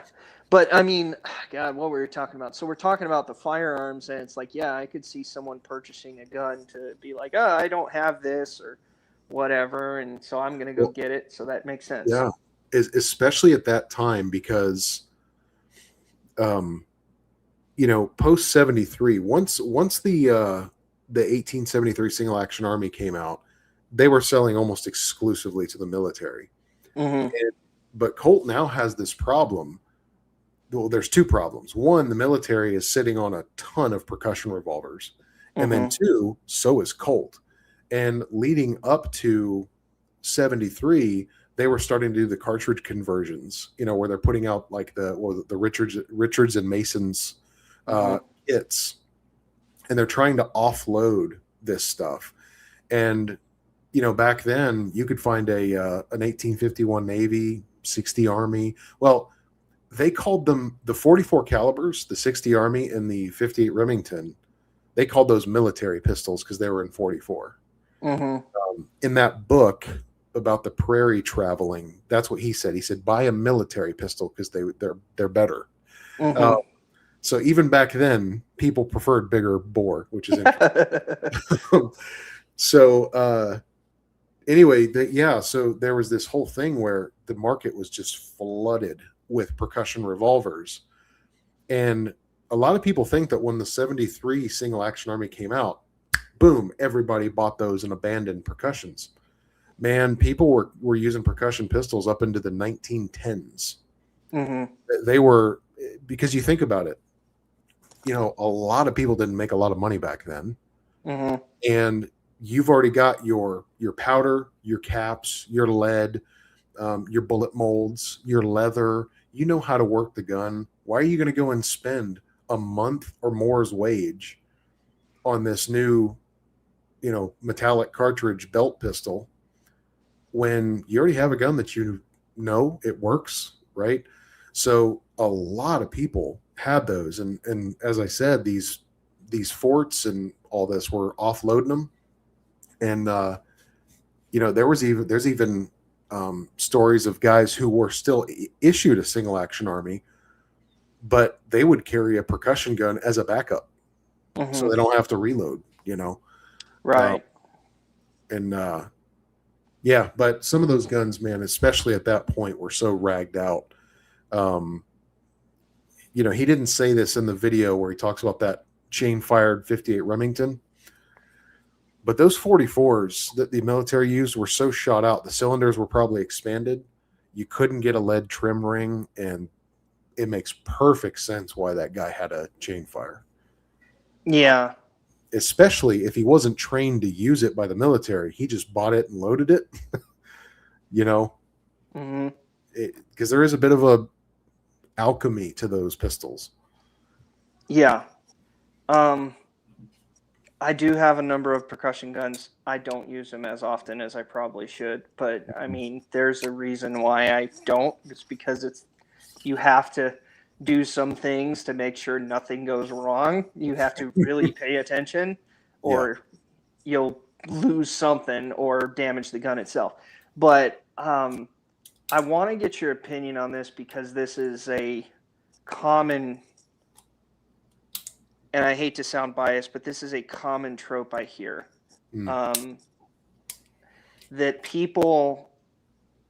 That the military had this belief that soldiers, they didn't want to have repeating firearms, or they didn't want to have a certain type of firearm procured because they feared that men would waste ammunition. I want to know from you if that is something that you, well, one, I want to know if you've heard it. Two, I just want to know, how do you feel about it, and what do you believe that statement? Do you think it's more nuanced than that? I have my opinions. I can share it, but I really want to know, since you're into, obviously, the 1911, a military handgun, a repeating handgun, maybe this is something that you might have crossed your mind. You know, I heard that philosophy was believed in World War One. You know, why did all the bolt actions only have 5 rounds? I mean, I think it really came down to, well, this is what I've heard. I don't know that I even think this, but I've heard it's because, I mean, if you have a front line of 60,000 men, each man's carrying 40 rounds. That's a lot of ammo. And everybody going hog wild with ammo becomes a real infrastructure problem, a real supply problem. And I could imagine that philosophy, but going back to that time period, because obviously they had repeating rifles, I could see that. I could see there being a premium on careful aimed fire, because marksmanship used to be a thing. Even just, gosh, back into, like, I'd say the 80s, marksmanship was king. Now everything's just volume. I mean, everything's about just volume fire. You could say maybe Vietnam is where that started to die off, marksmanship. But anyway, back then, I don't know. It is kind of a wonder why. I mean, we had the 1860. You know, why were those not issued as widely as they maybe should have been? Why are we using breech loading rifles? Especially with the doctrine of a skirmish line, man, going up against, because this is the thing. It is a little confusing why the military knew how the natives fought, especially going into the summer campaign of 76, man. Like, it's not like we never fought these people.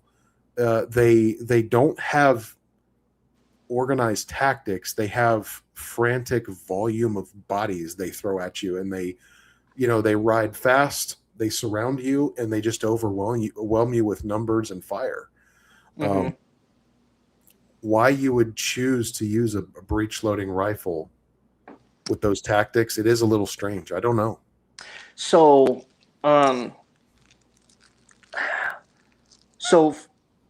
like I said, the thing I hear and the thing that is commonly said is it's because people didn't want to waste ammunition. I think and this is more or less coming from my thoughts as you said, arms procurement. There's a saying out there that, and I know he's not the one who came up with the answer, or he came up with this saying, but there is a saying out there that amateurs study tactics, professionals study logistics. What that says to me is exactly what you said. It's not that people were concerned about wasting ammunition. They were concerned about the logistics of supplying those people should they get into an engagement. Yeah. So I in my opinion, I think that is a little skewed, that saying, but it's just such a common thing. And it's just like every time I hear somebody talk about it, it's just like, God, I am so it's not like these guys were poor shots. As you said, marksmanship was something that they prided themselves on. They trained on. Now, you could argue and say, well, they could have been poor shots because of a lack of training. That could also, two things can be true at the same time. Yeah. But it's just something that kind of has always irked me, and I've been trying to correct that narrative, because it's like, no commander ever says, I don't want my men to waste ammunition. They say, I want to keep the fight going and end the fight. How's that going to happen? So yes. It comes from a position of confidence versus worry, and is what I'm saying. And I don't know. Well, I could be wrong. No, I think you're onto something, because look, I think we get very soldier centric with these conversations, but that's not the only element. I mean, like, I used to do like big commercial project management and construction. I'm not thinking about how a guy holds a hammer to drive a nail. I'm thinking about how many nails I have to pay for, right? Yeah. How am I going to get him the nails? And I'm being a little bit obtuse with the analogy, but when you're running the whole show, there is a thing. This is something we used to do. Don't give, like, you have to plan for overages and waste and loss. But if you go overboard, people are going to think there's an abundance and be reckless with what they have. That is a real thing. It's something you have to sort of constrict people and get them thinking, no, you need to be smart with what you have. And I do think logistics, it is a real thing. I think that probably has more to do with it than this, whatever else you said. I mean, I've not seen a bunch of proof of that philosophy, but I see a lot of proof that logistics is a major concern. Yeah, because it's not only that. When you're talking about transcontinental warfare, especially, you got to get up into World War I. You also have logistics for logistics, right? It's layers, man. It's layers and layers, and so, yeah, it's an interesting concept, but I have wondered that, man, about. I mean, especially like we have a good number of forts in the West. There are logistics chains. I don't know why we used breech loaders. I think what it might have come down to. I think there's a part of it where the military was coming out of the Civil War only, 12 years prior. Yeah. I think there was a bit of a wind down, and I don't think there was a big need. This is the same thing with like when we got into Afghanistan in 01, right? What were we using in 01? We were using guns that weren't so different from Vietnam. Right. We're using iron-sighted M4s. Okay. We went into Fallujah with M16s and iron sights. But very suddenly the warfare drives a necessity for an update in things. And I think we could have been in that a bit of a lull in that 76 campaign where it's like, why are we going to go spend all this money on these repeaters? We're not in a war. Yeah. Right? You know, we have breech loaders. We got a bunch of those. Right. So, yeah. Yeah, I think so. That to answer your question, I guess, and once again, I could be wrong because I'm not going to say I'm an expert, but I'm just going from the practical standpoint. Why we used breech loaders instead of repeaters, I think, as you said, is a logistics thing. How are we going to supply a repeater that fires more versus a breech loader we already have?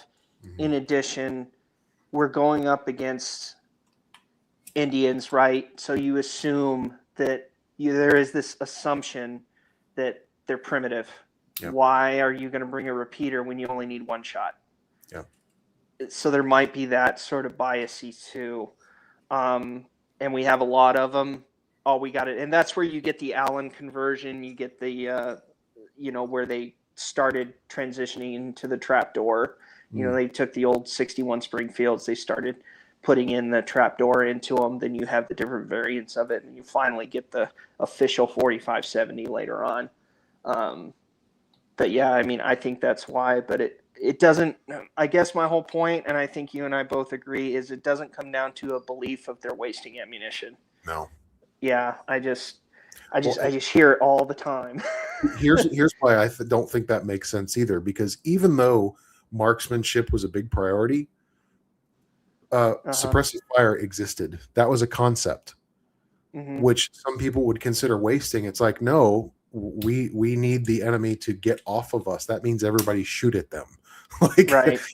In fact, there's a great like podcast YouTube channel, Wild West Extravaganza. Okay. Yeah, fantastic guy. He does a bunch of great historical reads on this stuff, and he did was doing this thing about this battle. I want to say it was against. I'm not even going to try. I'm not going to guess. Basically, American military versus natives. Another one of these. Okay. And essentially, in this big fight, they started out the fight with volume of fire, because there was a lot of natives, and they did end up pushing them off. Well, then they ended up getting pinned down by the natives. The natives advanced, and they started getting selective. But all that to say, like, yeah, the concept of them wasting ammo, I'm not so sure, man, because each guy carried 60 rounds, 50 rounds for his rifle. I'm not sure on the combat load personally. I don't know. So I think you're somewhere around 50 rounds for your rifle. I want to say almost 40 for your single action army if you were issued one. Then you got a pack mule, plus you have spare ammo on your horse. Yeah. So, they were pretty well supplied. I don't think they were worried about that. Yeah. So great. I love the detraction into the Wild West, but I kind of want to get back to the 1911. Sure. Yeah. I don't want to keep you too much longer. I'll ask you two more questions. You think that's fair? Yeah. And so I'll just cut to where people might really care. What advice would you give to someone who is a novice to the 1911? Understand that, I'll quote Larry Vickers and Ken Hackathorn. There's a great interview they did about the HK-45 years ago. I don't remember with what magazine, but basically Larry Vickers says anybody who's going to own or even carry a 1911 needs to become a mechanic of that pistol. And if you're not willing to do that, you have no business having one.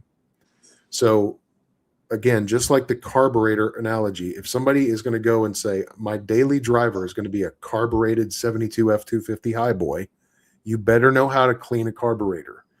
It comes with the territory. So you need to learn the pistol. Doesn't mean you need to be a master gunsmith. You just need to understand how the extractor is supposed to work, how to lubricate it, how to safety check it, how to change springs. If you do those things, they're very easy to learn, very basic, you'll be fine. But if you go into it with the microwave mentality, the TikTok brain Glock mentality, that you can store it in a bucket of dirt and lube it with pocket lint, you're going to be very disappointed. They're a gun that is 115 years old, and they require just a modicum of care. So that's what I would tell somebody who's new to them. Okay. Yeah. Well, yeah, I think that's great advice. For me, particularly, I carry a 1911 in a shoulder holster. I actually watched and this will probably actually get into the question of what I'm going to ask, but I'll just go ahead and answer my version of what it would be. I carried in a shoulder holster, and kind of like what you said in some of your recommendations is I went and bought some extra large shirts that are a little oversized. And to be honest with you, I think it's the best carry option I've ever had. It's fantastic. I don't hip carry anymore because it's like, well, when I'm seated in a car, it friggin' hurts, you know? And it's like, all I have to do is I got the shirt I have is literally, instead of buttons, it snaps. So you just can pull it open. Nice. So it's just like, so I went and bought myself a I don't know if you know, dude, you're driving me crazy, man. Darn dog. He's like, Daddy, pay attention to me. Daddy, pay attention. He's worse than a kid. Yeah, I went and bought an old USM3 nylon holster to put it in. So it has the spare mag hanging on the outside. It's got the little button strap and everything, and it's got and it doesn't have anything. It hooks on the belt, so it doesn't cross my chest, which neither here nor there. I don't know, honestly, what would be better if you had a preference, but I just bought an oversized shirt, button up. I throw that strap on. I put the shirt on over it, and I can wear that thing all day. No issues. So that's great. What's your preferred? So leading into the question, I guess, is what tips and tricks do you have for someone who is doing an EDC of a 1911? Okay, so this is going to be situationally and really climate dependent. So here in Florida, we have about 3 weeks of nice weather a year, and that's it. The rest of the time, it is 90+% humidity. It is very hot. You can't wear a bunch of clothes. You will quite literally fall out. Okay. Humidity heat is way different than dry heat. So, basically what I would say to people is, if you're not willing to change your wardrobe to carry a proper pistol, then just give up now. You need to wear, like if you can sport a shoulder holster, great, that's fine. But if you're going to do any sort of inside the waistband, outside the waistband, whatever, you need a good belt. I personally like a good leather belt. I've had the same one for 16 years. They last forever. Get yourself a good holster. And what do I mean by good? That doesn't mean expensive. You don't have to go spend $300 on some boutique holster. I think Galco is a great option for a good holster. You can do Kydex. I'm not as much of a fan of Kydex, but everybody's different, whatever they want to do. So, invest in a good holster, a good belt, and then here's the most important part. Get used to carrying the pistol. If you're looking for comfort, you're doing it wrong. It is going to be uncomfortable. The pistol's heavy. It's 3 pounds when it's loaded. But if 3 pounds is going to break you, you have bigger problems on hand. Okay? It's 3 pounds. It's not that. Nobody's saddling up and saying, here, carry this musket and 10 pounds of lead. It's a pistol. So for me in Florida, I pretty much can only carry inside the waistband under a big t-shirt. That's the only way. It sucks. It's hot. You pull the gun out. It's literally dripping in sweat. It's disgusting. And but you reach a certain point where it's like you just get used to it. Like if you've ever put shoes on a baby, they hate it. And then suddenly they grow up and they just wear shoes all the time as a normal human. It's the same thing with carrying a heavy pistol. Just get used to the pain. You will get used to it. And to quote Clint Smith, they're always too big to carry. They're never too big to fight with. So when it comes time, when it comes time to actually use the gun, you're going to be really happy you have a proper pistol. Oh man, Clint Smith is one of my favorites. Do you ever watch just his like? He does some talking head videos where his film crew is filming him giving instructions on like just intros. Oh, he's literally going over the syllabus of the class, and then he's saying like, well, that's an old gun, and yeah, I'm an old guy. Why do you think I got this old? You know, yeah. Yeah. I love those. I've watched every single one, probably 20 times each. And this is a big thing that I subscribe to. Everything today, all these modern dudes, everything that's more than 10 years old is dumb. And anybody that's old has nothing good to offer us. And really, it's only the freshest Navy SEAL with the most nipple piercings that we're going to ever listen to. Like, those are the only people we listen to anymore. Okay. I look back and I look at these guys who have done it. Right. Yeah. And they've done it and have a story to tell. I listen to them. Right. So Clint Smith, yeah, he carries a 1911, but he's proof. Like, he's not a big guy. Okay. Yeah. He's got a lot of neck problems, a lot of back problems, and the guy's still rocking a 1911 plus a backup snubby. Right. So I just don't want to hear it from some guy in his 20s and 30s who thinks it's too hard. Yeah. So I listen to those guys. I think they're great. But yeah, Clint Smith, he's a legend. He's the number one guy I want to go take a class from. I would love to just go sit under him for a while. The other one would have been Matt Graham, but he stopped teaching gun classes, and now he's got a watch company, Aries Watches, so that's what he does now. But another 1911 guy, former air marshal, amazing shooter. Okay. CIA contractor, instructor guy. But yeah, no, to go back to your question though, if someone's going to start carrying, so here, let me get specific. Get yourself a good, solid, thick, sturdy belt.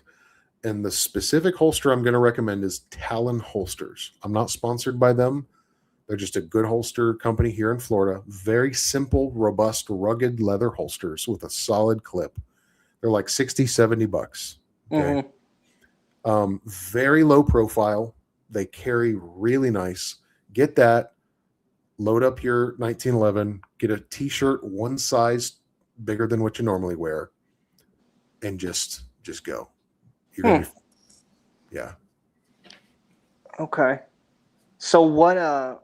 Before we kind of close out, is there anything else that we didn't cover that you would like to talk about with the 1911 specifically?